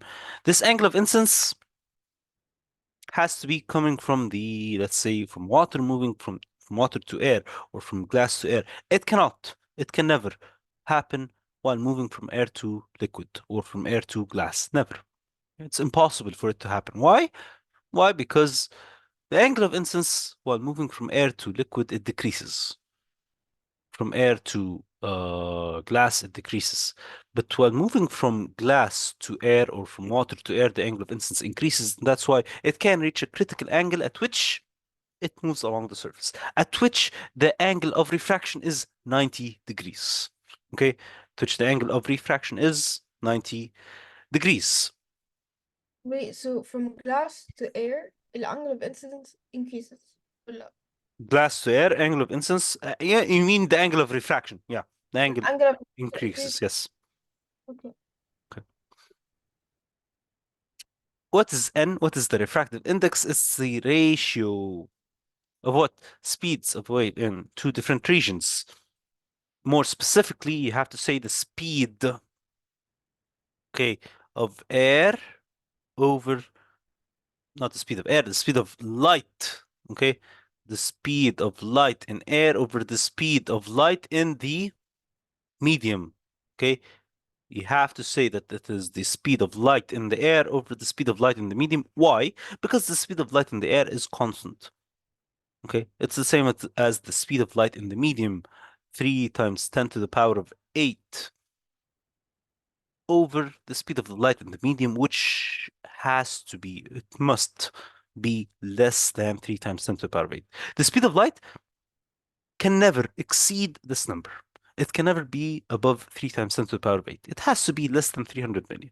There's nothing, okay, that can move faster than the speed of light. Or, and until now, we don't know of anything that can move faster than the speed of light. And then we can use this equation in two other forms. N equals sine I over sine R, in which I prefer not to write it down this way. I prefer to write it down as sine air over sine medium. Again, sine air over sine medium. Again, why? Because the angle in the air is always greater than the angle inside the medium. Angle of incidence or refraction, it doesn't matter. Incidence or refraction. So we always use the sine of the angle in the air over the sine of the angle inside the medium. Using or finding the critical angle, we can use n equals 1 over sine c, in which c is the critical critical angle. Okay? Describe the use of For n equals sine I over sine R, we always do air less than over medium. Yes. Okay. Okay. But hmm, what if it went from like glass to air? We still put the air first? yes. That's why you have to say air over glass. Okay? Why is it called sine I? Hmm? Well, that's the problem. I prefer not to say sine I over sine R. Okay? I prefer not to say sine I over sine R. I prefer to say sine air over sine medium because the angle inside the air will always be greater than the angle inside the medium, and and the refractive index has to be greater than 1. If you ever if you ever find the angle of incidence, or if you ever find the refractive index less than 1, then make sure that you're doing something wrong. Okay, you're definitely doing something wrong. The refractive index has to be, n must be greater than 1. That's Wait, it. why? Why? Because it's the ratio of the speed of air to the speed of light in air over the speed of light in the medium. And the speed of light in the air is always 3 times 10 to the power of 8, and there is no speed that will ever exceed 3 times 10 to the power of 8. Therefore, the greater number will always be the numerator, and the lesser number will always be the denominator, in which, if you ever calculate this fraction, it will always be 1 point something. It will always be greater than 1. It could be 2, for example, but it always has to be greater than 1 because the numerator is always greater than the denominator. Okay? Okay. Describe the use of optical fibers, particularly in telecommunications. Yes, we said that telecommunications. We use the optical fibers in transferring data and internet communications. Okay. Uh, what happens in the optical fiber? What happens in the optical fiber? Total internal reflection. Total internal reflection, in which the angle of incidence, okay, is much greater than the critical angle. When the angle of incidence is much greater than the critical angle, total internal reflection occurs, and therefore all of the rays remain inside the medium. Okay, It all would of the have to rays be much greater. are just greater holes. So if it's equal, it's on the surface. It will move along the surface. Yes. Okay, good. Wait, I Uh, have a question. hmm. When he asks us to draw an optical fiber, how do we know if the ray will hit the wall more than once? Okay, if the angle is small, then it will probably not very small. I mean, like 50 or something. Uh, it will most probably hit the walls more than once. If the angle is huge, okay, 70 or 80, probably it would hit the walls only once. Okay, for example, if I have optical fiber, okay, and I have a huge angle like this, okay, this is not even that large. But yeah, this is the normal, okay, you measure the angle of incidence and then the angle of reflection will be equal to the angle of incidence, okay? That's all you Wait, need. would he give us the angle that he wants us to draw? No, Or no, no, no. It's up to you,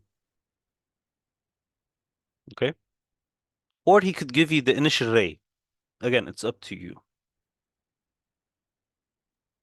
بس أنا I have a question يعني أنا there was a question I was doing إنه I was drawing the ray بس الأنجل ما كنتش ممكن عشان I printed it out بس يعني the angle I measured it from the اسمه from the normal so he gave me the refracted ray and then I measured the angle from the normal and then I tried to measure it so I can draw it بس ما كانش راضي like it wouldn't go out does that mean that I have to draw another ray ولا maybe it's my Um, Probably if you had drawn one more ray, it would have been okay. Like drawing only two rays in that question, it would have been okay. The best scenario would have been if you only drew one ray. But in that question, if I remember correctly, if you would have drawn two rays, it wouldn't have been wrong. okay. Okay? Okay. Um, Moving on wait, to yeah. when he give us the ray, the first ray, Hmm. do we like draw the normal line and then measure the Yeah. angle and Yeah. continue drawing? Yeah. Or do we just You need to draw the normal line and to make sure that the normal line is perpendicular to the surface. Okay, if the normal line isn't perpendicular to the surface, then the angle of incidence wouldn't be accurate. And that's why you might have a problem while drawing the uh, totally internally reflected ray. It might be less uh, than the actual angle. It could hit more than once. That could cause a problem then. Okay. Um, okay. Any questions again? Any more questions? Moving on to lenses, we have two types of lens, converging lens or diverging lens. Okay, converging or diverging lens. I just have one more question للأوبتيكال fiber sorry Hmm. الأوبتيكال fiber لو أنا قلت موضوع ال total internal reflection أنا just explained that واديت له like إنه it helps for telecommunication but I get like 3 marks وخلاص ولا do I have to say something more? Probably the third mark would be that the rays, the light rays or the infrared radiation enters from one side and exits from the other side. Okay, this would probably be the third mark. Okay, that the rays enter from one side and exit from the other side, transferring data in the process. Okay, and then what happens? The angle is much greater than the critical angle, and therefore the rays are totally internally reflected inside the optical fiber. Okay. But how do I explain like every time an angle like a ray enters that total internal reflection like it's always totally internally reflected. Yes, because the How do initial angle of incidence is greater than the critical angle, and therefore always yeah, in yeah, optical fiber yeah. and it has a very small critical angle. Not that it has a very small critical angle, but that the angle of incidence that the initial angle of incidence is always greater than the critical angle. That's the whole point of the optical fiber. Okay, good. Um, moving on. Let's finish it up. Thin lenses. We have two types of lenses. Again, converging and diverging lenses. Converging lenses, we got used to the converging lenses because we have, oh, this is a converging lens, okay?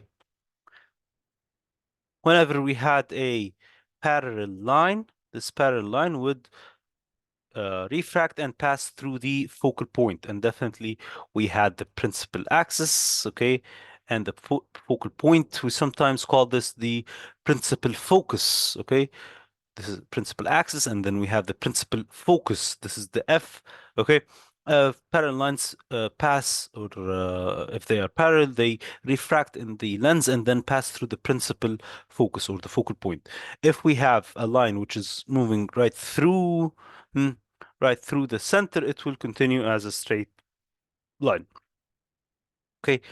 Um, okay, we know how to find the image. Okay, and eventually when they meet, okay, when they meet, they will form an image. An image, if it's on the opposite side, okay, it would be, if it's on the opposite side, it would be real and inverted. It could be enlarged, same size, or diminished, depending on the size of the image compared to the size of the object. Okay, how does the object become, or how does the image become virtual and upright and enlarged? It has to be the three together. If the object is much closer, okay, if the object gets much closer to the lens than the focal point, okay, if the object is so close to the lens, the image becomes virtual, upright, enlarged, and on the same side. It does not appear on the opposite side. And that's why we call this object, this case, a magnifying. Okay, this is a magnifying glass. Um, Again, this is the virtual image when it is when diverging rays are extrapolated backwards. Extrapolated backwards means that we just draw them backwards until they meet on the opposite side or on the same side. Okay. Um, Right. hmm, Um, like I had the question about like the object if it's after 2F. Like, is the 2F the one after the lens or before? what do you mean by the one after the lens or the one before? Like, like, like the image we have it's after F, and then there's the lens, and then there's another F. Is that 2F? Okay, let me draw it كده quite quickly. Okay. Mhm.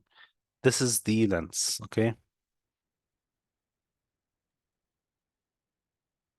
And this is the focal point F, and this is 2F. Okay, I will have several, I'll give you several examples. If if the object is very far away behind the 2F, if the object is very far away behind the 2F, what will happen? The image will be smaller, okay? Real, okay? Smaller, real, and inverted. If it is on the 2F, it will be the same size. Okay, the image will appear as the same size. Okay, if the object is on the 2F, exactly on 2F, it would be the same size. Again, real and inverted. If it's between the 2F and F, okay, anywhere in the middle, the object will be, or the image will be enlarged. Okay, again, real and inverted. If it is on the F, on the focal point, no image. Okay, if it's exactly on the focal point, what will happen? No image. And if the object is much closer, okay, if the distance between the object and the lens is less than the focal length, okay, this will give an enlarged image, okay, enlarged image, a virtual image, and an upright image. Okay, this is the only case in which it is enlarged, virtual, and upright. Hmm. Okay? Here between 2F and F, it's enlarged real and what? Enlarged, real, and inverted. Okay? Whenever you have a real image, it's always inverted. Whenever you have a real image, it's always inverted. Okay? Okay. Yeah. Um, okay, I hope this answered your question. Draw and use ray diagrams because we know how to find the images. Describe the use of single lenses to magnifying glasses. Again, describe the use of converging lenses and diverging lenses in correct short-sightedness and long-sightedness. Okay, the difference between short-sightedness and long-sightedness. Long-sightedness, okay, long-sightedness. It means that the rays meet behind the retina, so we need to decrease, okay? How to correct it? We need to decrease the focal length. To decrease the focal length, we use a converging lens. We use a converging lens. Why? To decrease, okay? To, okay, sorry. We use a converging lens. Why? To decrease the focal length. Short-sightedness, the problem is that the rays converge or they meet before the retina, and therefore we need to use a diverging lens. Why? To increase, okay, to increase the focal length. Okay, it's either converging or diverging. Converging, we use it to correct the long-sightedness. They have very long focal length. We need to shorten this focal length using a converging lens. Diverging lenses, we use them for the short-sightedness. If you have a short-sightedness, then you have a to correct this short-sightedness, you use a diverging lens. Why? To increase the focal length so that the rays would meet on the retina. Okay. Um, okay. Yeah. Dispersion of light quite quickly. We have seven colors, Roy Gebiv, okay, which are dispersed due to a prism. Okay, Roy Gebiv, okay, Roy Gebiv, with the red having the longest wavelength and the shortest frequency, and the violet having the shortest wavelength and the highest frequency. What does a monochromatic light mean? Okay, single frequency, single wavelength, and single color. Okay, only one frequency, one wavelength, and one color. This is what we mean by a monochromatic light. Okay. Again, moving on to the electromagnetic spectrum. We know the electromagnetic spectrum. Rami looks great. Rami looks great. Okay, the regions, okay, the electromagnetic waves travel, they all have the same speed, 3 times 10 to the power of 8. We need to describe the different uses of these seven electromagnetic spectrum, okay? These seven electromagnetic waves, I mean. Um, Radio waves, they are used in the radio fly, televisions, but without the satellite, astronomy, radio frequency identification, RFID, and Bluetooth communication. Okay, Bluetooth communication. It also uses the radio waves. Okay. Microwaves, yes, we know that microwaves are used in the satellite communications. Anything that has to do with a satellite, it uses microwaves. Mobile phones, okay, microwave ovens, okay, obviously. Infrared radiation. We use the infrared radiation in what? In grills, short-range communications, such as the remote controllers. Grills, because it gives off heat, infrared radiation. Intruder alarms, and optical fibers. This is quite new. Okay, optical fibers use infrared or light radiation. Infrared or the light radiation. Okay. Again, visible light. And we know that visible light is used for vision photography and illumination. Ultraviolet, okay, security marking, detecting fake banknotes, sterilizing water.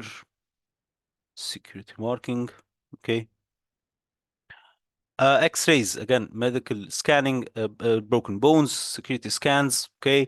Gamma rays, sterilizing food, medical equipment, detection of cancer and its treatment. Okay, cancer, we know that. The harmful effects. What are the harmful effects of the radiations? Okay, two of them.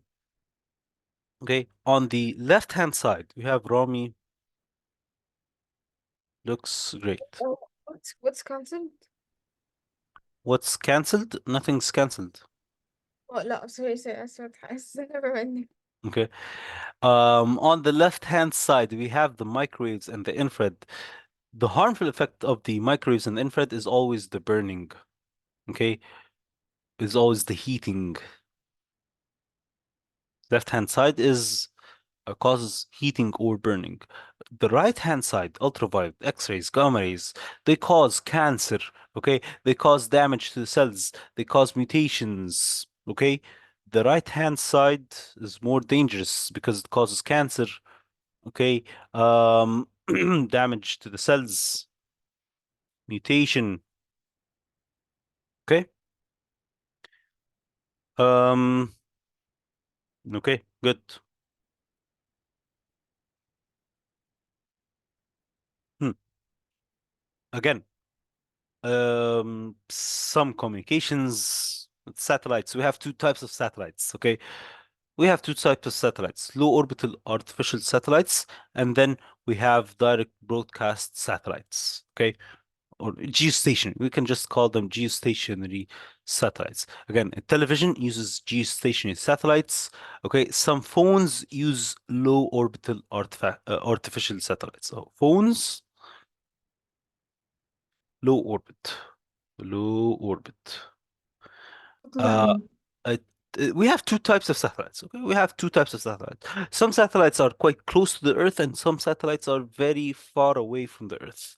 Okay, the low orbit satellites are the satellites which are responsible for the phone communications. The very far away satellites, okay, um, we call them geostationary satellites, such as, for example, Nilesat, Arabsat, whatever satellites, okay, which are responsible for the television communications, okay, they are called geostationary satellites, okay, television. They use what geostationary. Okay,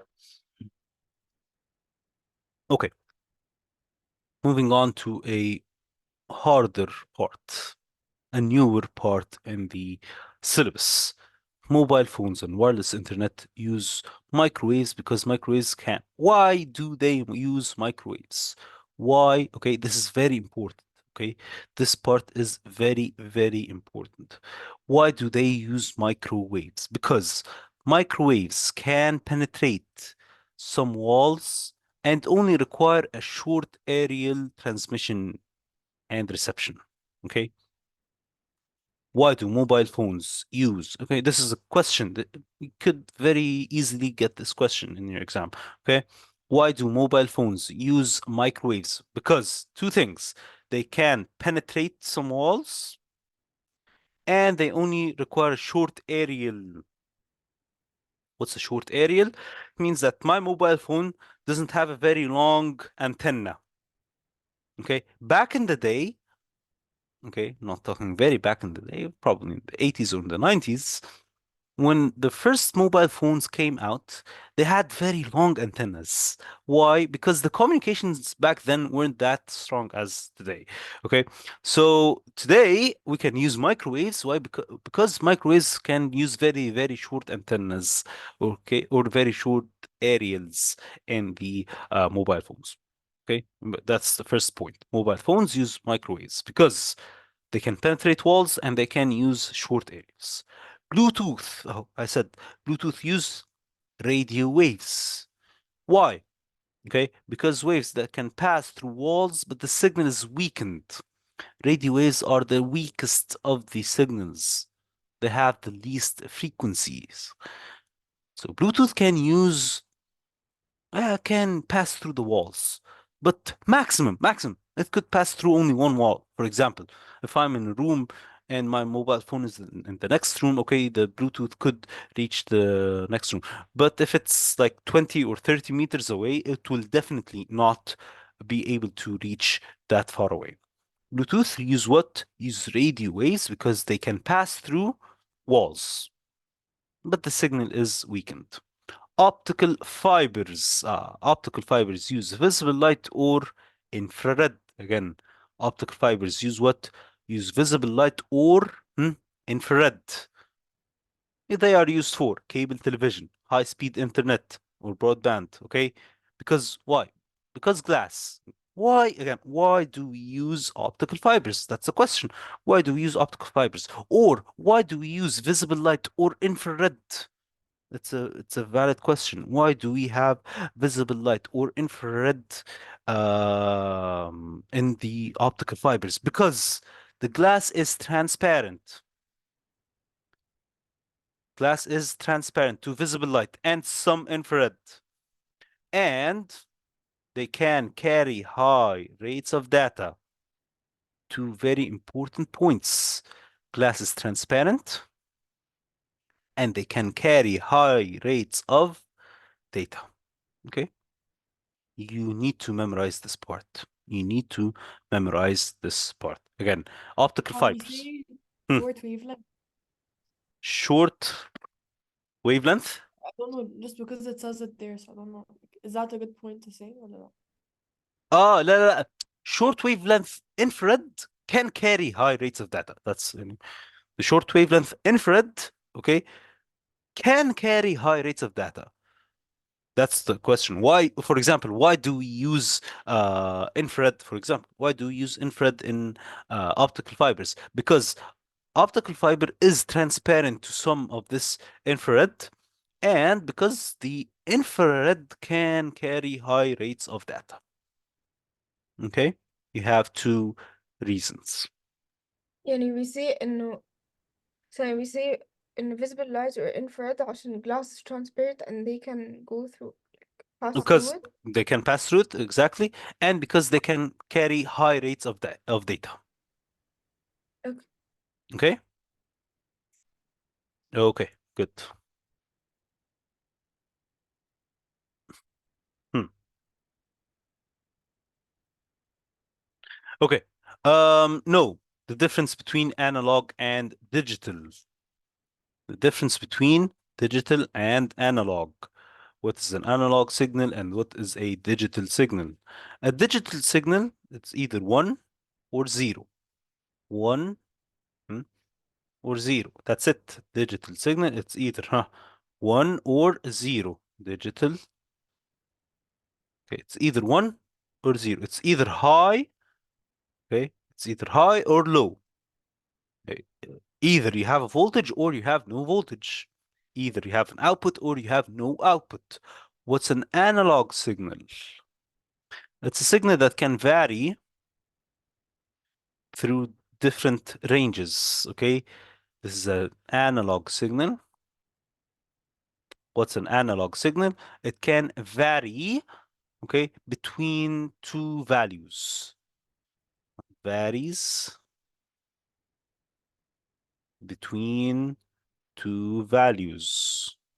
What's a digital signal? It's either, okay, one or zero. It's either high, okay, or low. That's it.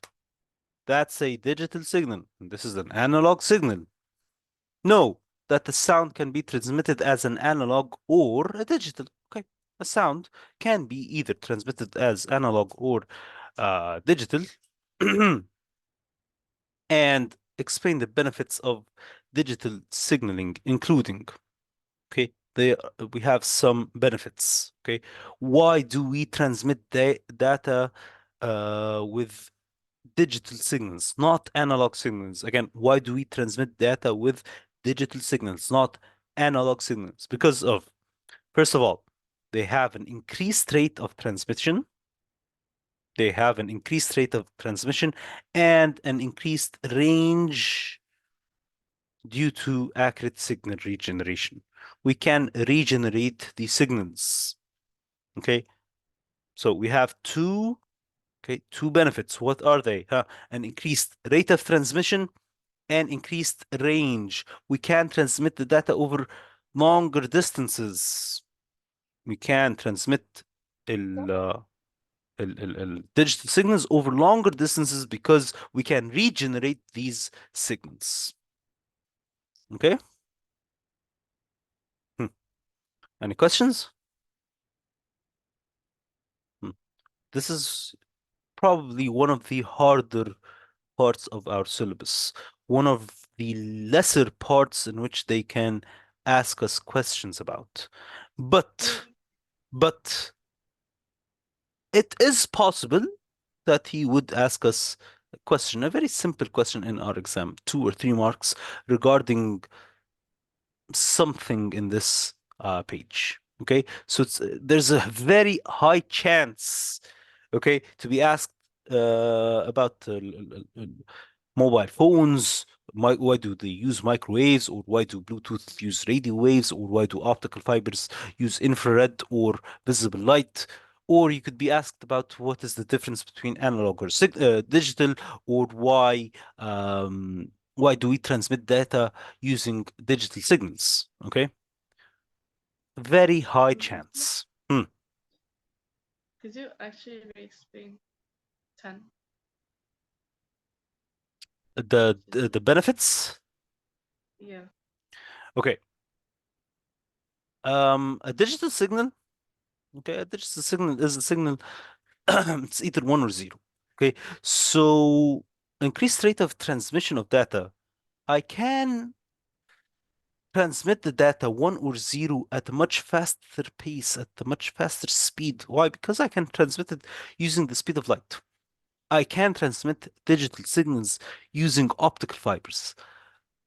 Most of the analog signals cannot be transmitted using optical fibers. Analog signals were old signals using something called the copper wires.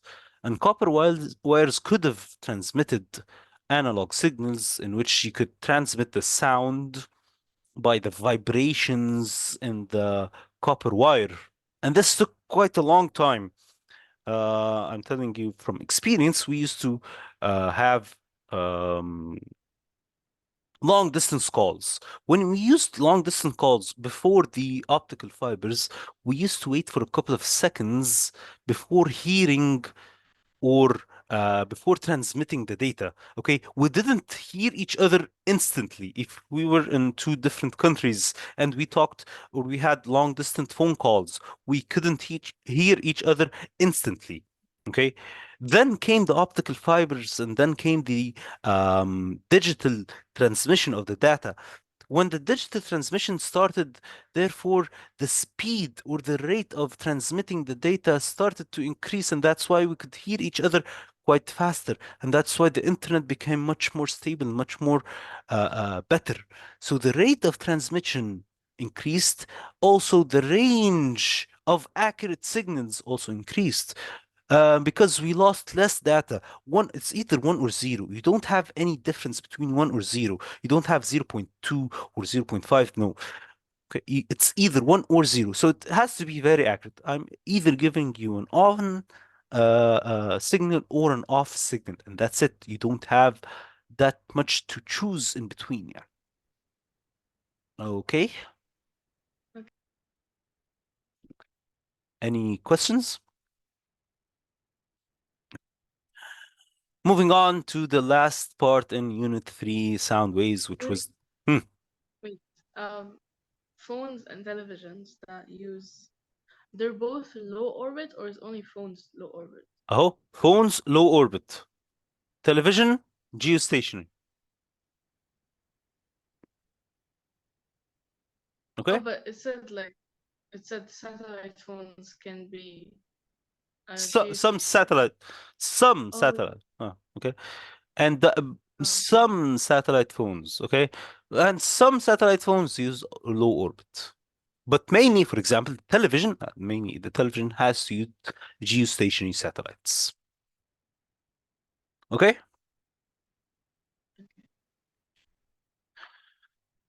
Moving on to the last part, sound waves, which was the easiest part, alhamdulillah. Production of sound. How do we produce a sound? By vibrating a source. Any vibrating source could produce a sound. The longitudinal waves, sounds are longitudinal waves.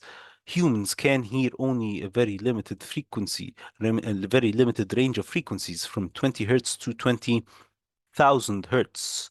A sound wave consists of compressions and rarefactions. Sound waves consists of a compressions and rarefactions in which the compressions have a higher pressure and the molecules are closer together, while the rarefactions are lower pressure and the molecules are further apart. A sound wave is a mechanical wave, and that's why it requires a medium. It's a mechanical wave, and that's why it requires a medium. It cannot travel in vacuum or in space. The speed of the sound in air is approximately 330 to 350. Okay, there's a range from 330 to 350 meters per second. It could increase above that and it could decrease below that. Yes, it decrease below 330. Sound does travel faster in solids. Okay, solids is the fastest, and then liquids, and then gases. In solids, they could reach speeds up to 6,000 meters per second. In liquids, it's around 1,500 meters per second. Okay, and gases, we just said 330 to 350 meters per second. Um, Describe a method involving measurement of distance. This was the simple experiment with two students. One of them had the smoke gun and the other one had the uh, stopwatch. When the student with the smoke gun fired the smoke gun, what happened?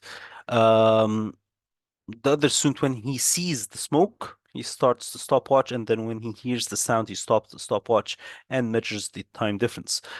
Um, they had to measure a long distance between them, at least, let's say, 600 meters, using a measuring tape, for example, and then they could calculate speed equals distance over time.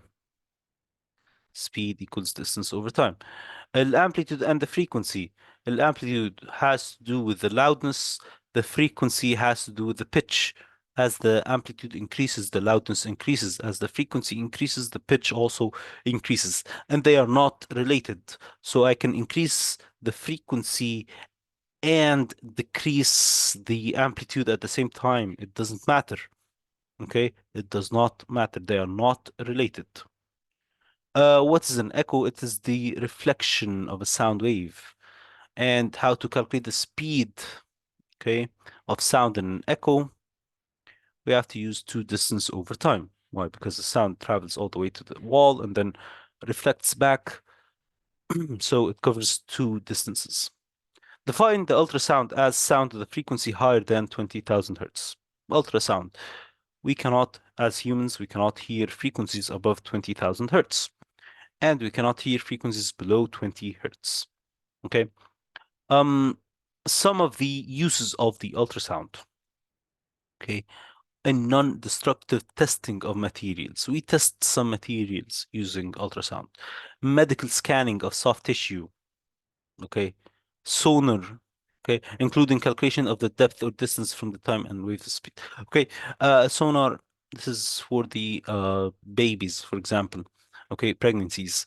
A medical scanning of soft tissues. Okay. Testing of materials. Non-destructive testing of materials. I can test the material to calculate the depth inside the material. I can do several experiments using the ultrasound. Okay. Any questions? Okay, good.